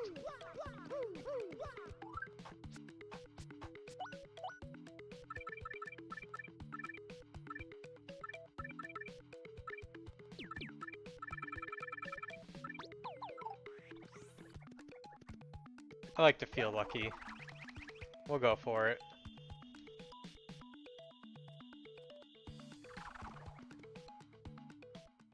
That'll be good to have. Sometimes you can use that little lucky chance. I love luck in games. Where it doesn't break it, but it's still kind of funny. Sometimes you just get that miss. That must have been one of those things where people ran around the entire map with Miss Mouse finding all the hidden items. Because I don't know that I would have ever found that unless I was hopping around. Like I did in the woods with that other badge for Quake Hammer. I was just hopping as I was walking and found it. I didn't know it was there. It would have been great to know that was there earlier on, but man. Yeah, no, definitely. I would throw on a defense up badge if I had one, but that's okay.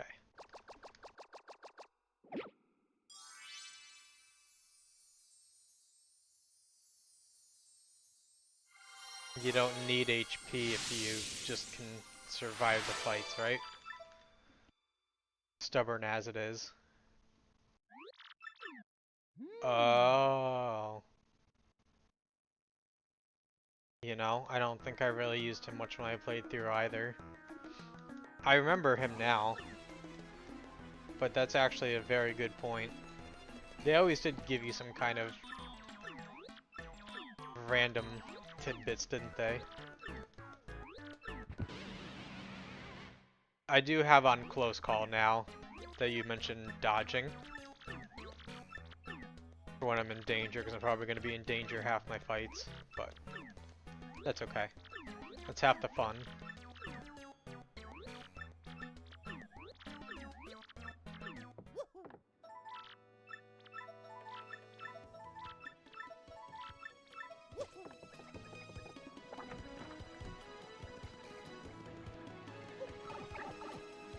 Before I continue on, I'm going to finish up the billboard stuff that I have not done yet. I like doing the side stuff in games too. So I'm going to go get the courage shells now. And then I'll see what else there was on there. I don't remember what else you could get at this point.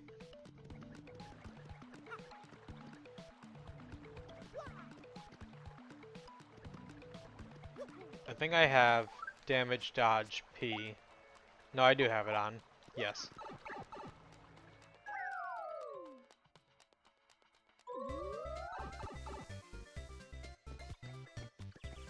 Yeah, it came in useful there at the end because I definitely was down to... I would have been down to 1 HP at one point if I did not have it on. It saved me there for sure, no doubt. That and the shell. Shell being a second health bar is super nice.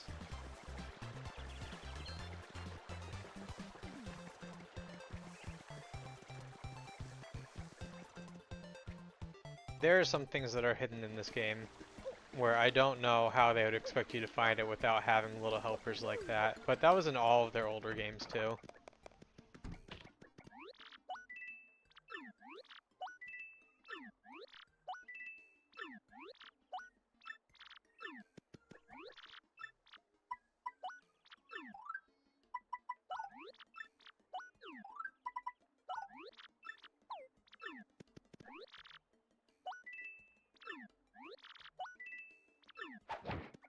Yeah, damage dodge P is definitely something I would invest in. Although, to be fair, if I had quick swap, I would just swap him out after shelling every time, once you have a better partner. But for now, he's definitely up there. He's gonna be who I'm using.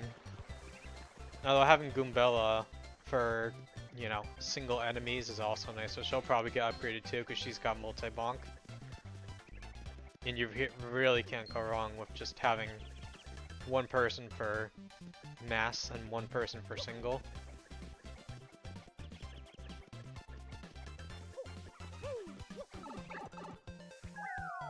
Don't get me wrong, I love dodge, but I'd rather get through a fight faster than to prolong it having to dodge hits over and over and hope for the best.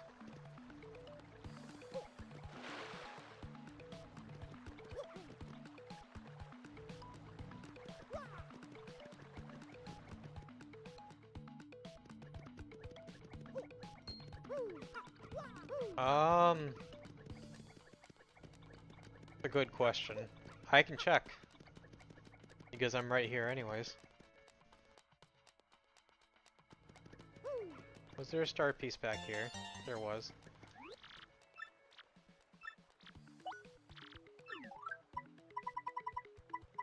Quick change. Yeah, I love quick change.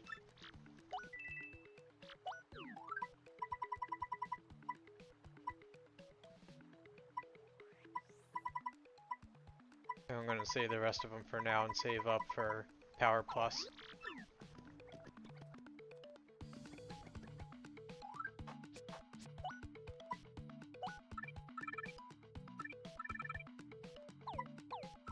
I won't put it on right now, I don't have enough.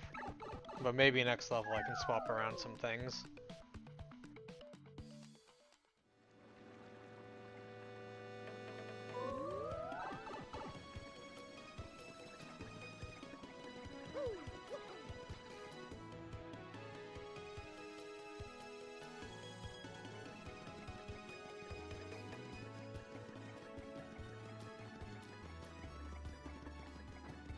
Oh yeah, the 7 badge points is definitely the harder half of it.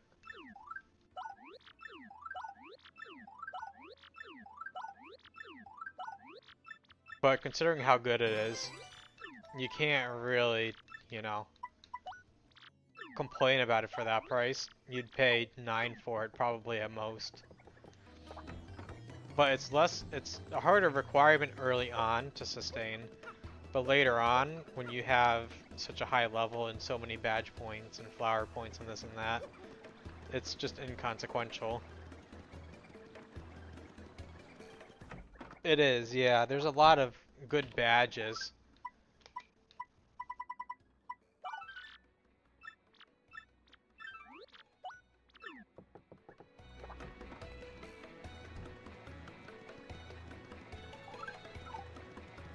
There's a lot of good options out there. A lot of good choices.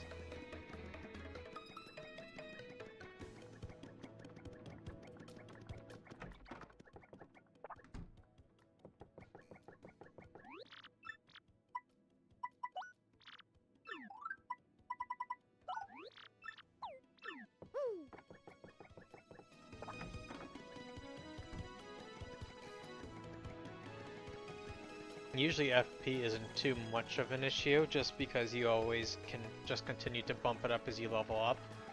Right now I've got 15, and it's not a lot, but if you just buy a couple items and bring it to Zesty, you can have a lot of FP just to fight your way through multiple enemies. And if not, you can always just leave one alive and replenish with Sweet Treat and defend and Sweet Treat, and you know, repeat the process until you're done and you're back up to full. Most people won't like sitting there and doing Sweet Treat 100 times, but realistically it's the best way to get your FP back if you have Super Appeal partner and you just continue to Sweet Treat over and over. It's basically like unlimited health if you can just tank one hit.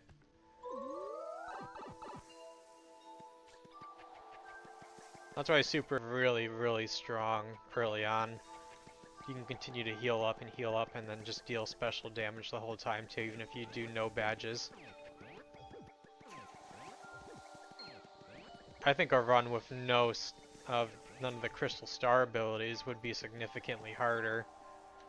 Just because there's so much less sustain with only 20 or 10 bank slots as you're playing.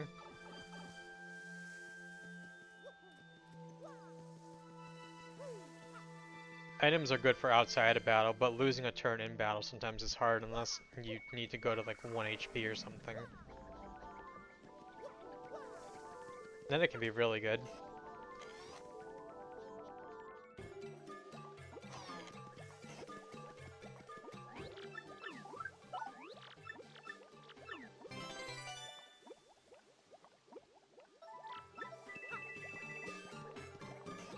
Well, you gotta think, right?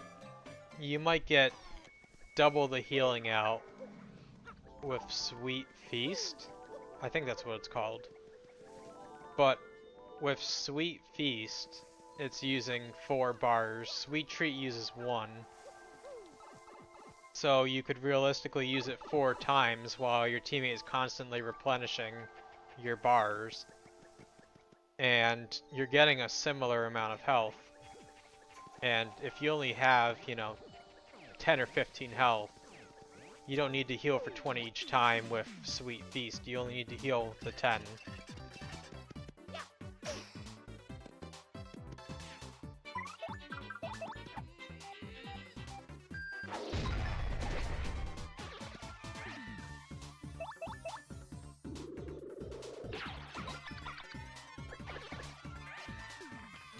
So technically, in the long run, Sweet Treat is the better option almost every time.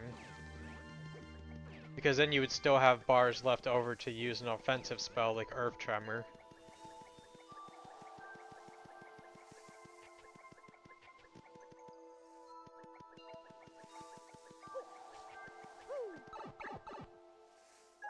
Yeah, it's a give and take, right?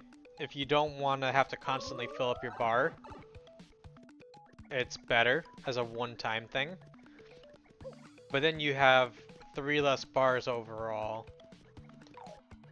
And, you know, sometimes it's not worth it to go and heal once and lose half your bars when you can do Earth Tremor and deal 6 damage to everything on screen.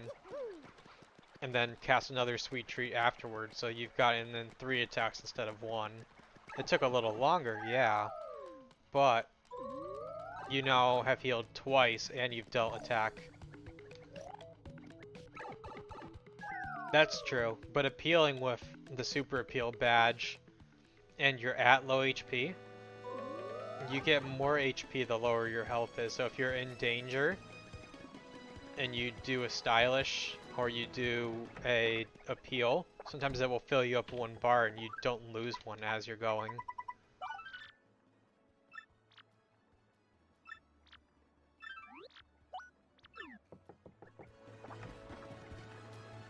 I believe there's a hidden multiplier that I don't know that it ever tells you, but you get more bar fill up if you're at lower HP.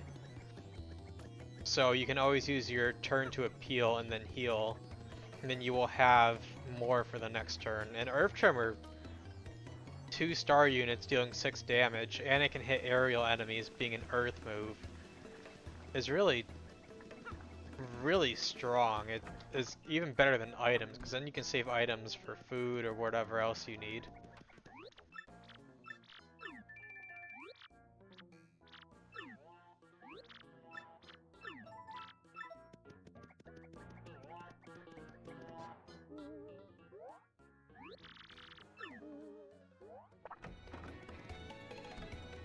Honestly, other than they're all very good, I would say Sweet Treat is definitely higher up there. I think it's underrated for its usage. Earth Tremor, everybody knows is good. Power Left, if you have on Quick Swap, you can give a boost to your teammate and then swap them out so they don't lose it every turn, which is really good. You let them attack first and continue to swap them and they never lose their buff. So for a really long fight, it's really good.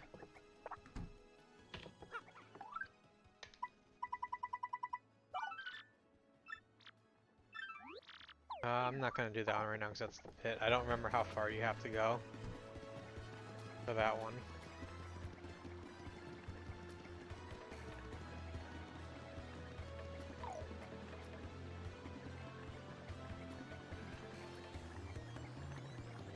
I'm sure I could do it, but I don't think that... I'll hold off on that request for now.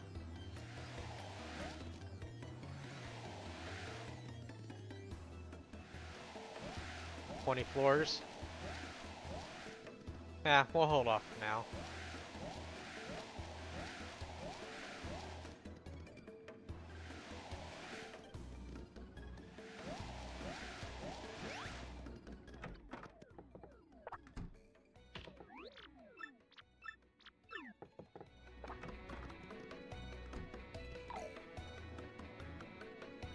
Yeah, defense is also very good.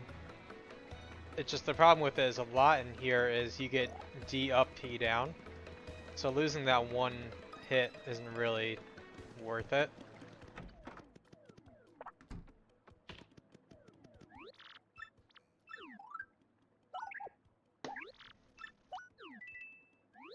I wouldn't want to lose an attack for one defense in almost any situation. Unless every hit is going to be above your health bar, in which case then that's fine.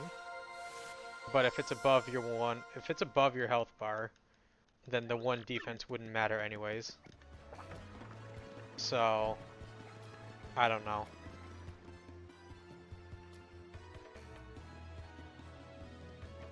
I usually go offense first unless it's not an option. Then if it isn't an option, then, well, I'll do it. Sometimes defense is your only option, in which case I will go full defense. But if I don't have to, I usually won't. If that makes sense. I'd rather one hit an enemy than to get hit and have to heal and, you know, deal with that way.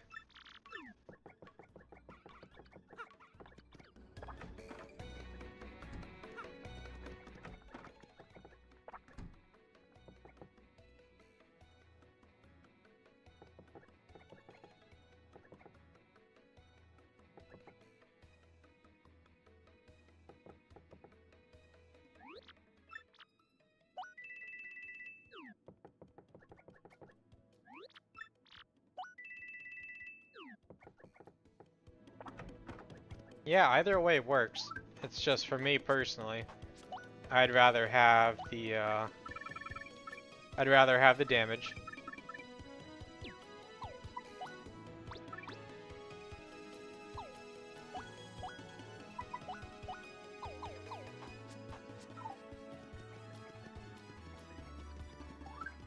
It's a good question.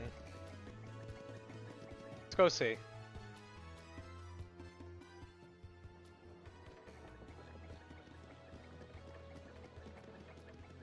He is, but I think I need to buy stuff at the Pianta before I can go there. But I think I've got enough badges at this point that I don't need too much money. Plus you can heal a lot after every fight in the Glitz pit. I'll definitely have enough money by the end if I give it all to him.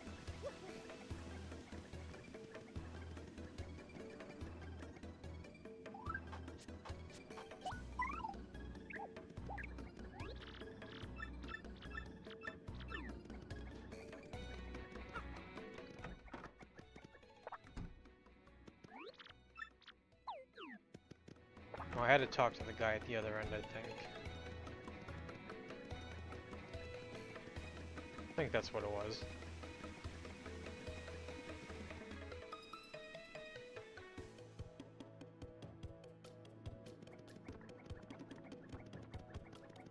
Actually, what does this guy have? Sometimes he's got good stuff. No, that's okay.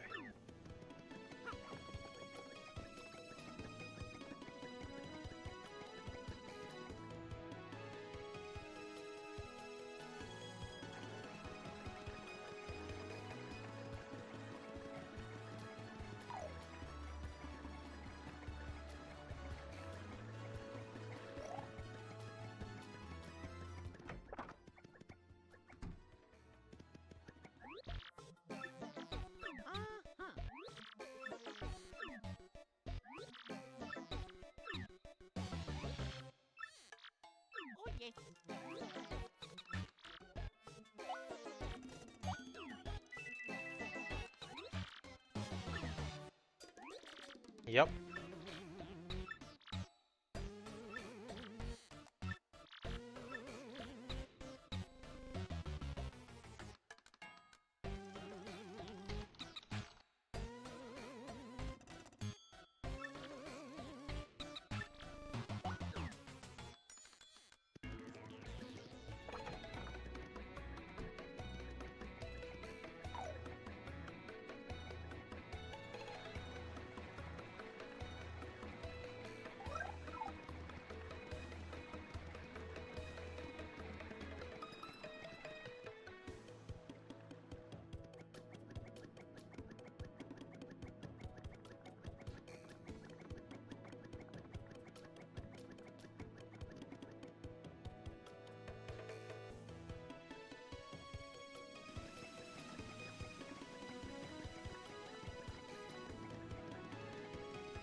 I think it's one of my favorites personally.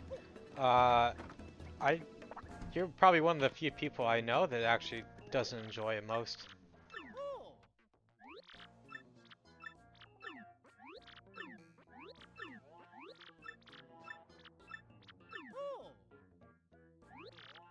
It's kind of like a mini boss rush, which is fun.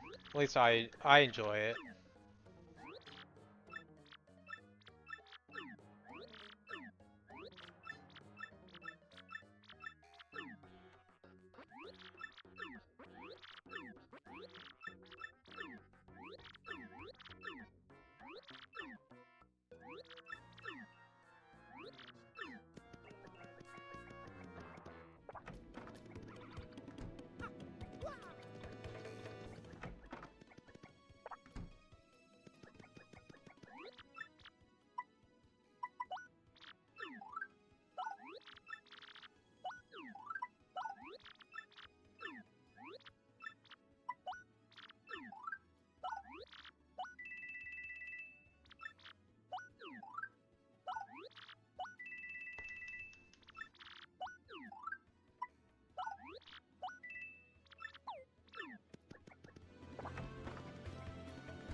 What is it that you don't like about Glitzville? Is it just the constant fighting?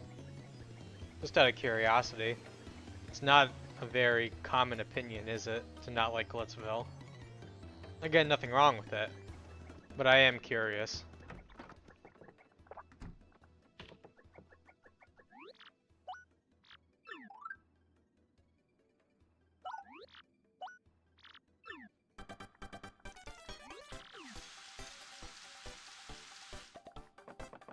You know, that is entirely fair.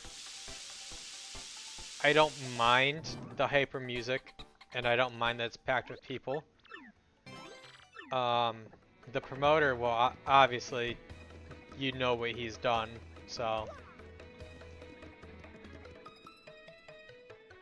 Not as though he's a very good guy or anything like that, so he's kind of just, you know, he gets his own.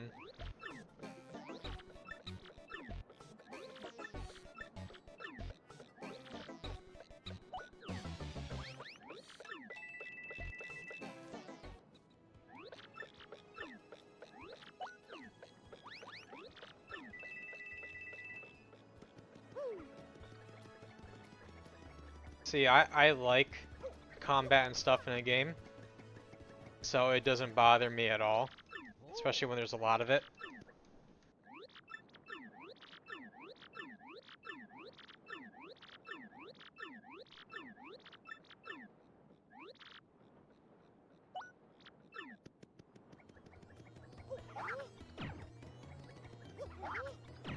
I don't remember if there's a star piece in this room.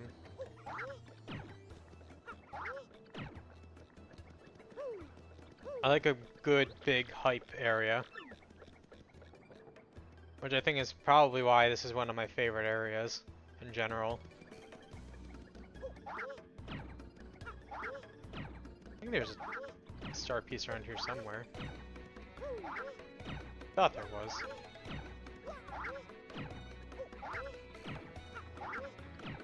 Huh. Maybe it's this corner. You know, I'm not gonna stomp this whole area looking for it, but I thought there was one around here somewhere.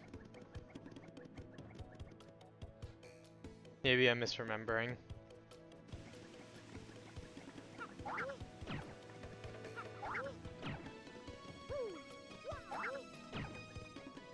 Yeah, there are lots of tile flips.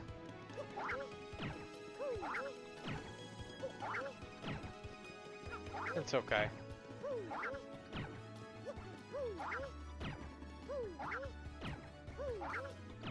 That's enough of that.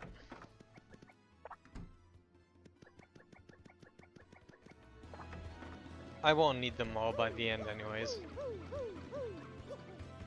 But if anyone remembers where they are, I will take a reminder when I'm in the area.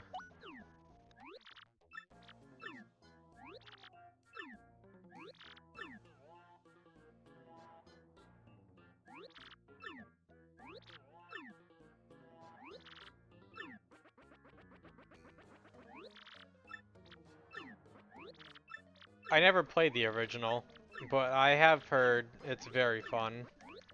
Maybe one day.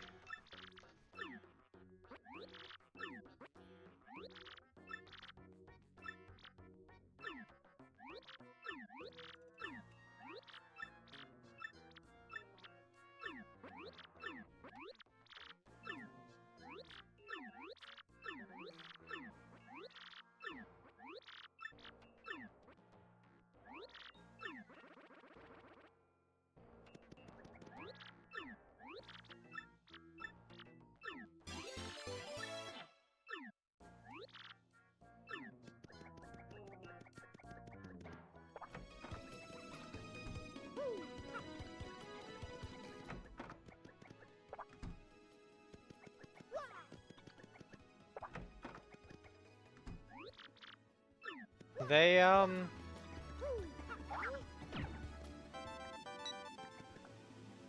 two of them were very, it's sad, because it's, you know, fiction kind of imitates real life in a way. And it's probably not far from the truth that something like that has happened, except it didn't end very happily for them.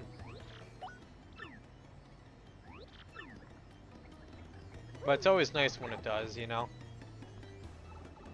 A happy moment in a game rather than a sad moment.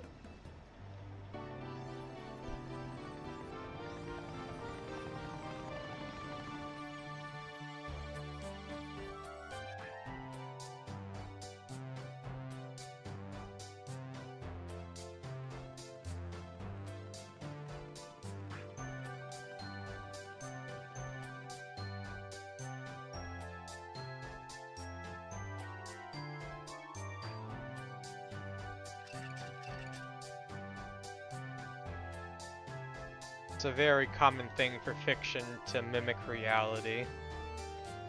Maybe not entirely, but to a degree it does.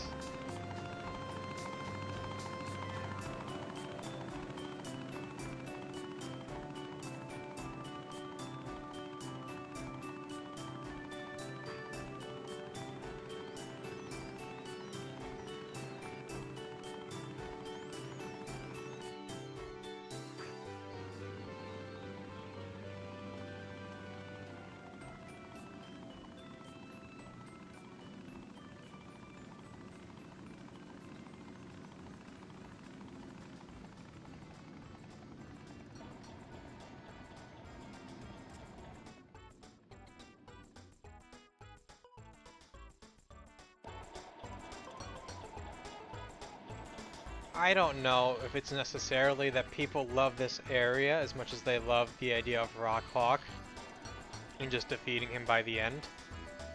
You get Yoshi out of it. You get a hammer move out of it. It's constant fighting.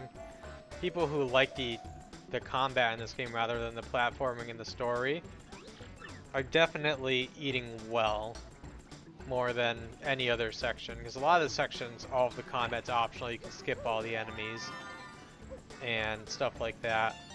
But when you've got a cocky antagonist who you think is in charge of everything, and then you get hit with a twist, it's kind of nice. Plus, it's not like there's only one boss fight. You've got multiple boss fights as well. Not just the usual halfway in between one. You get a fake boss fight, you get a real boss fight, and then you get another real boss fight. So it's a very full chapter. Even if it's not the most, there's a lot of what people prefer, and that's the combat.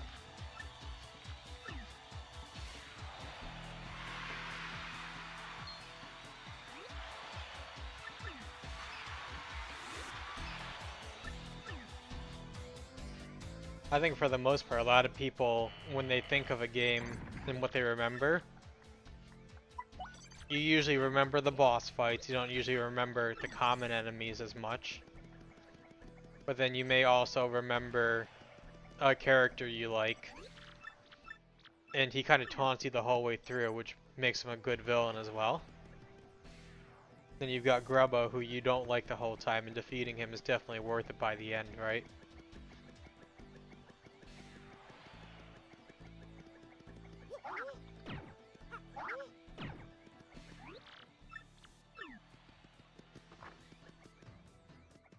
And then if you want to do it a second time, you have an option to actually go and run through the whole pit a second time. And it's a good way to get money too, because you can just go and fight Rockhawk over and over again. And you don't need to worry about healing, because you get free healing. So if you actually are an item collector, it's a good way to do it very early on.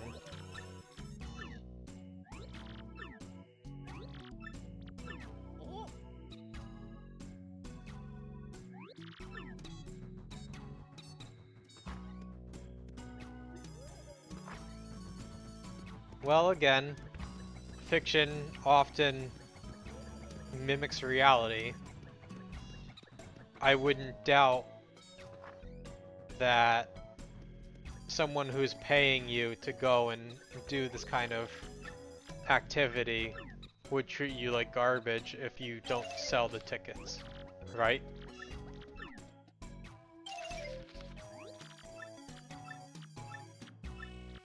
So it's no surprise that if you have a poor room, you're gonna have poor fighters.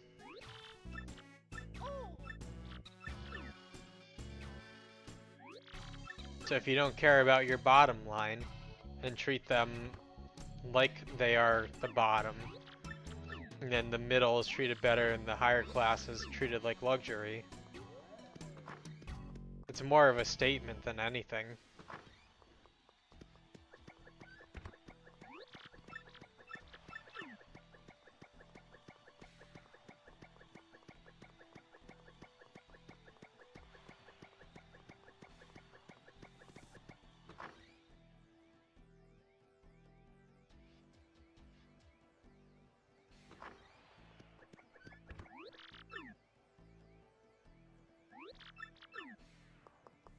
Not a particularly, I guess, pleasant statement or idea, but it definitely is a statement.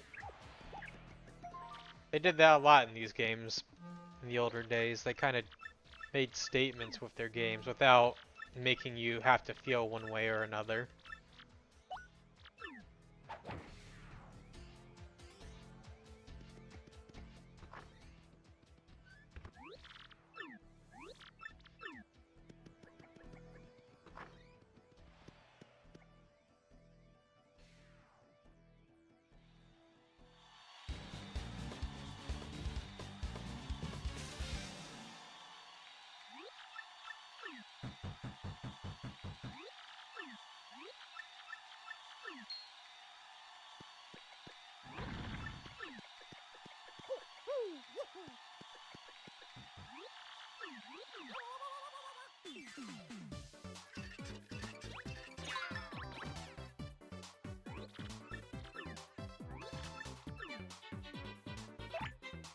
That is almost certainly the intention.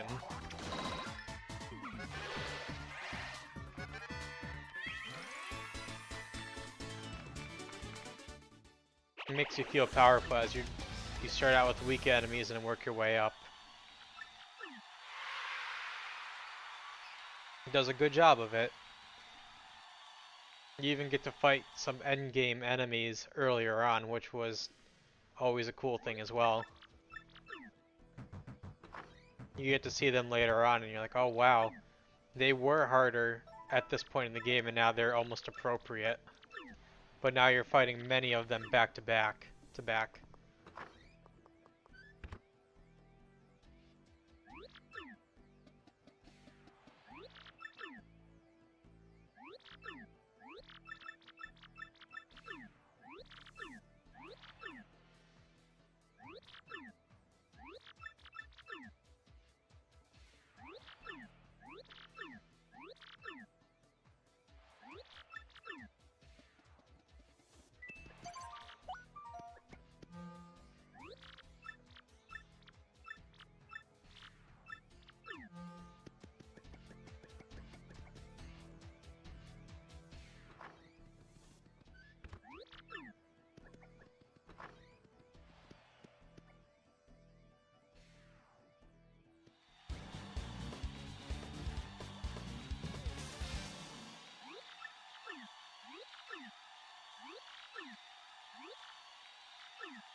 Yeah, they do give you an opportunity to fight some of the really harder enemies later on.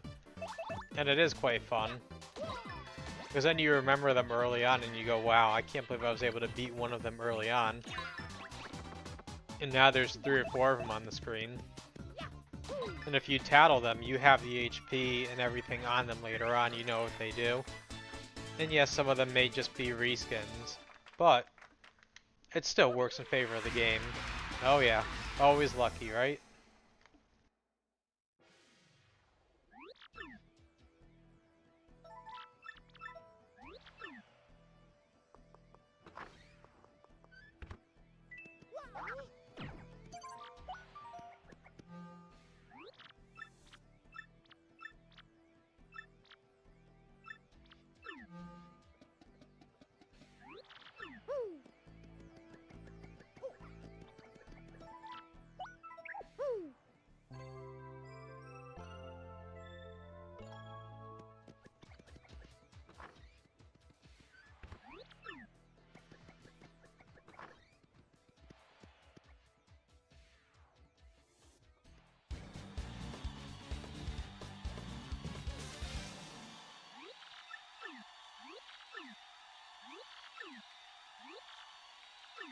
Very much so.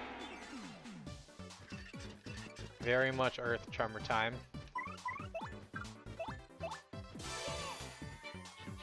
No choice, really.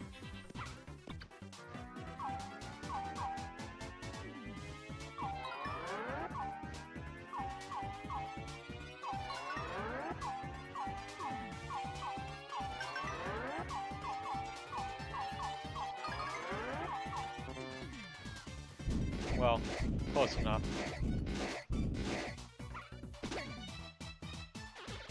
They only had 5 HP anyways. Blunder on my part, but that's okay. It worked out.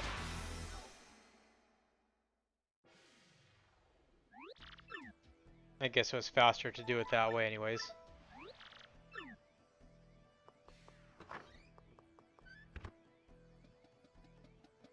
Yeah. What can you do, right?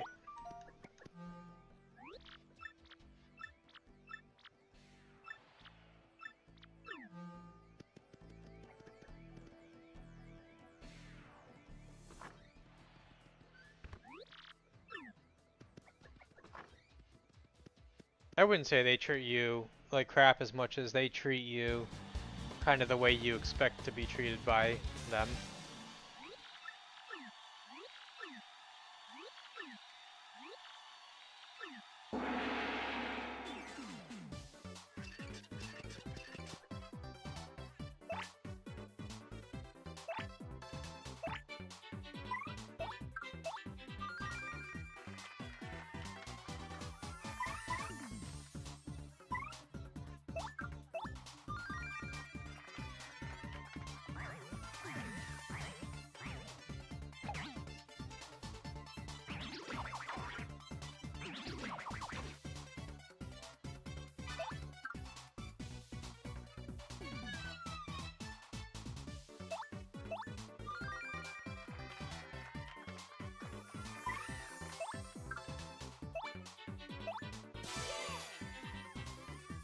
No, it definitely isn't. But it would be a quick chapter if they did it like that.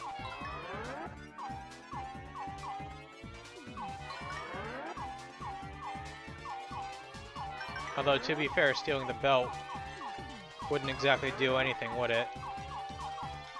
It's not the real star. So either way, it wouldn't do much.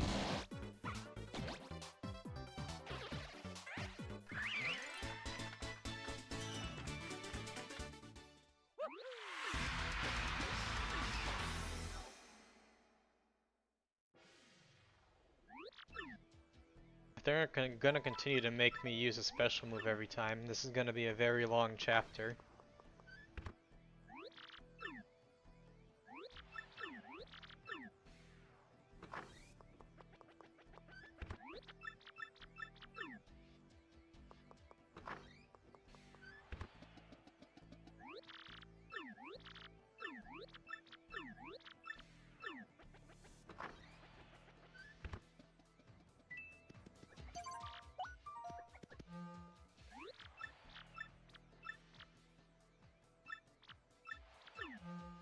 No special moves. Wonderful. Stealth is okay. I will use it sometimes, but it's not... Stealth is not the priority with my mindset. If it's necessary, obviously it must be done, but it's not the first line of offense in my books.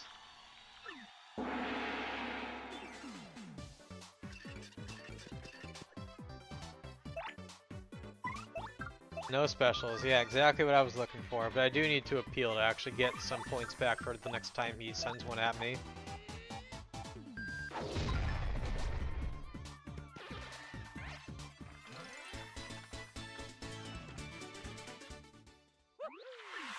He did back-to-back specials, and with, you know, only 3 bars, unless I decided to use Sweet Treat, there wasn't much to do there. Now, if he says no badge points, well, it'll be a slower fight, but that's okay.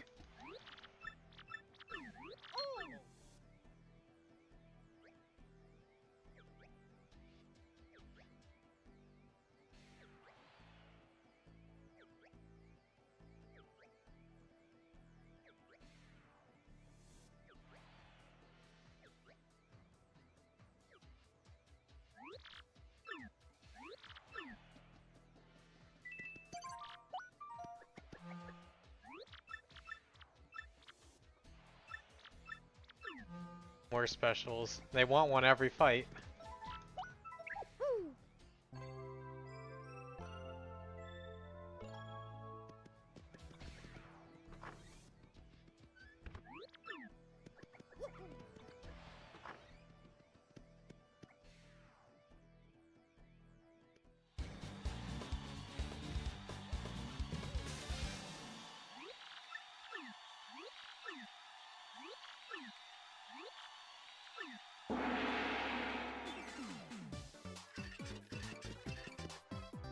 I guess that's a different sense than I was thinking of.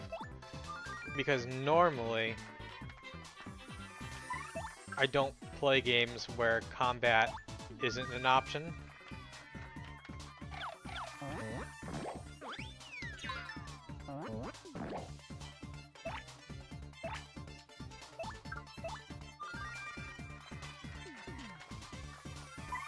But I get what you mean. If you don't have to use combat, you wouldn't.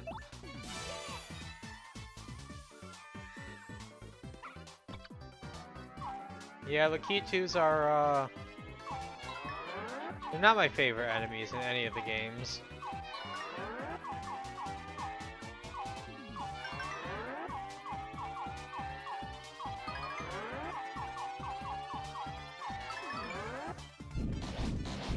They're always around, there's no question about that.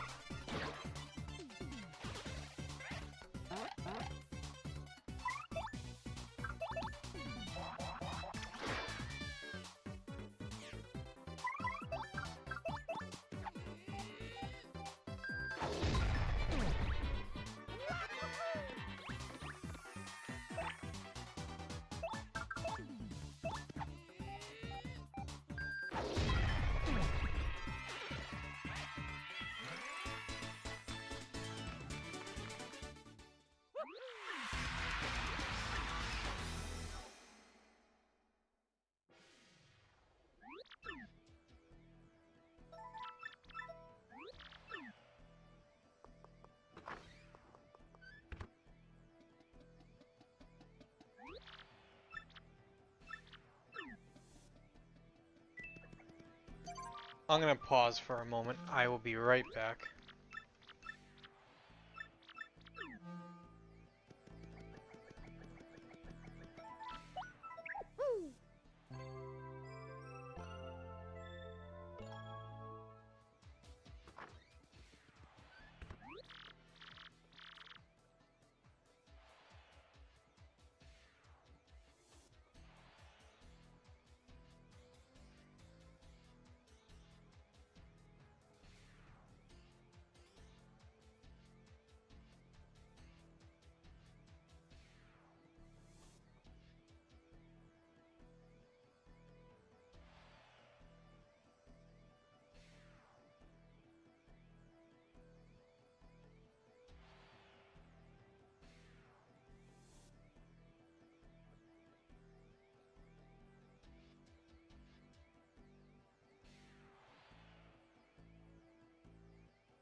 Hey, it was good having you.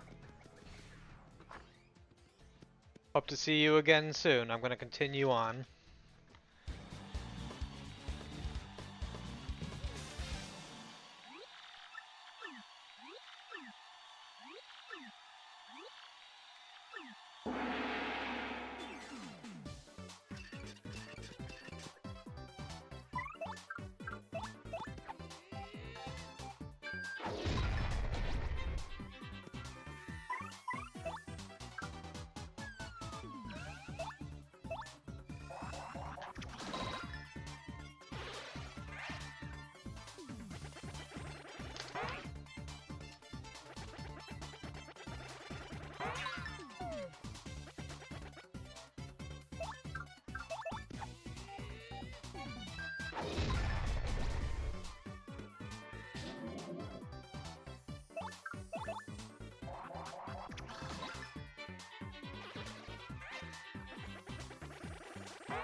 Uh-oh. That's not good. Oh, no, it just froze for a moment.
Does anyone have a name request for the Yoshi?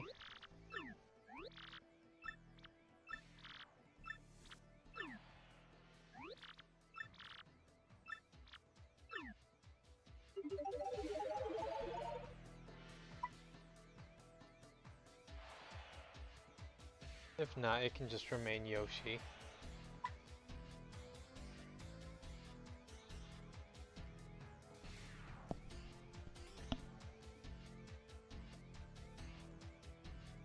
Give it a minute.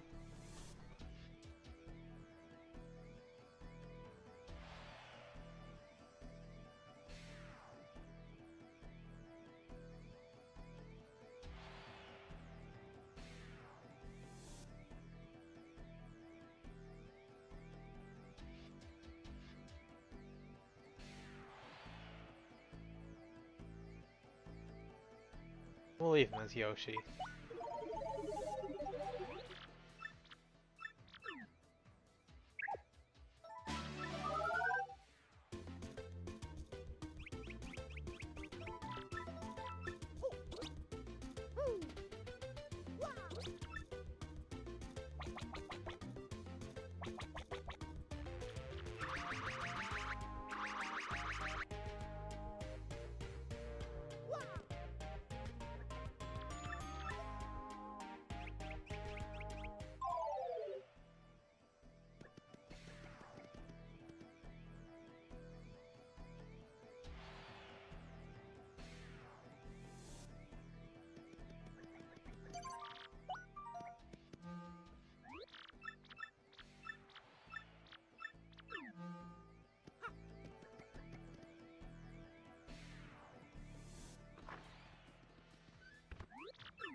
Huh?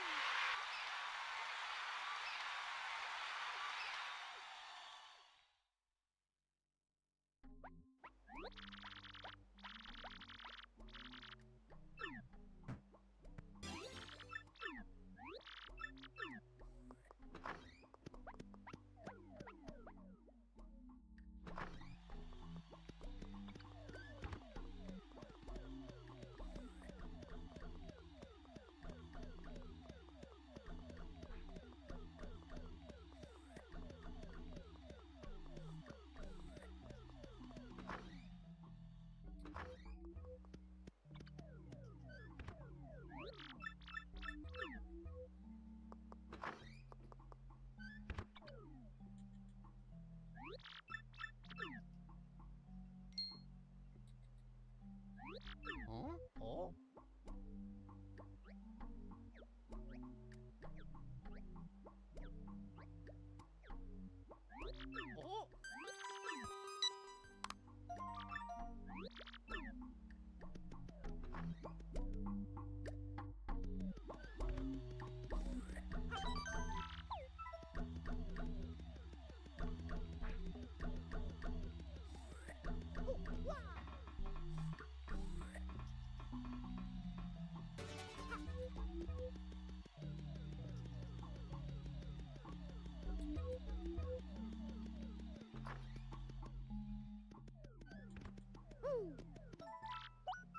Woohoo!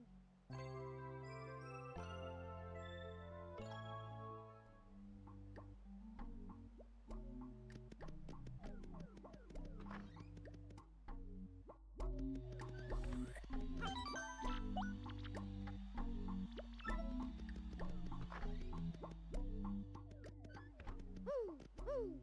Wah! Wah! Woohoo! Wah! Woo!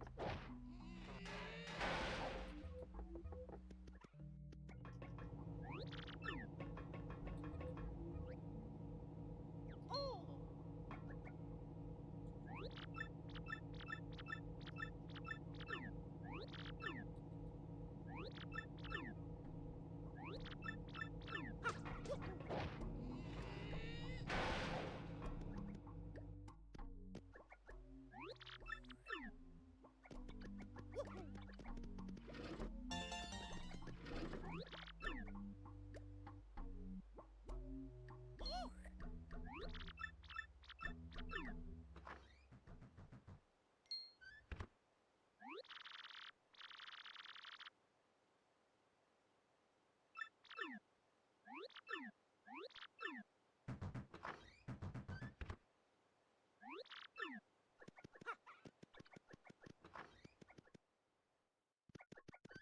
Woo!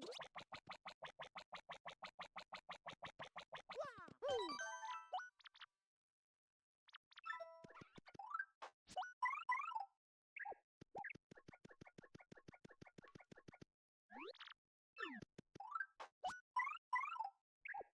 Wah!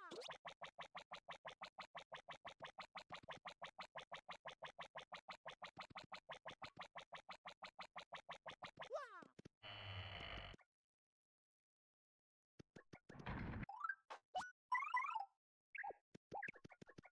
Woo! Woohoo!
Well, thank you to everyone that came out today. I am going to end the stream here, but we will continue on tomorrow. Thank you for coming out, and I will see you then.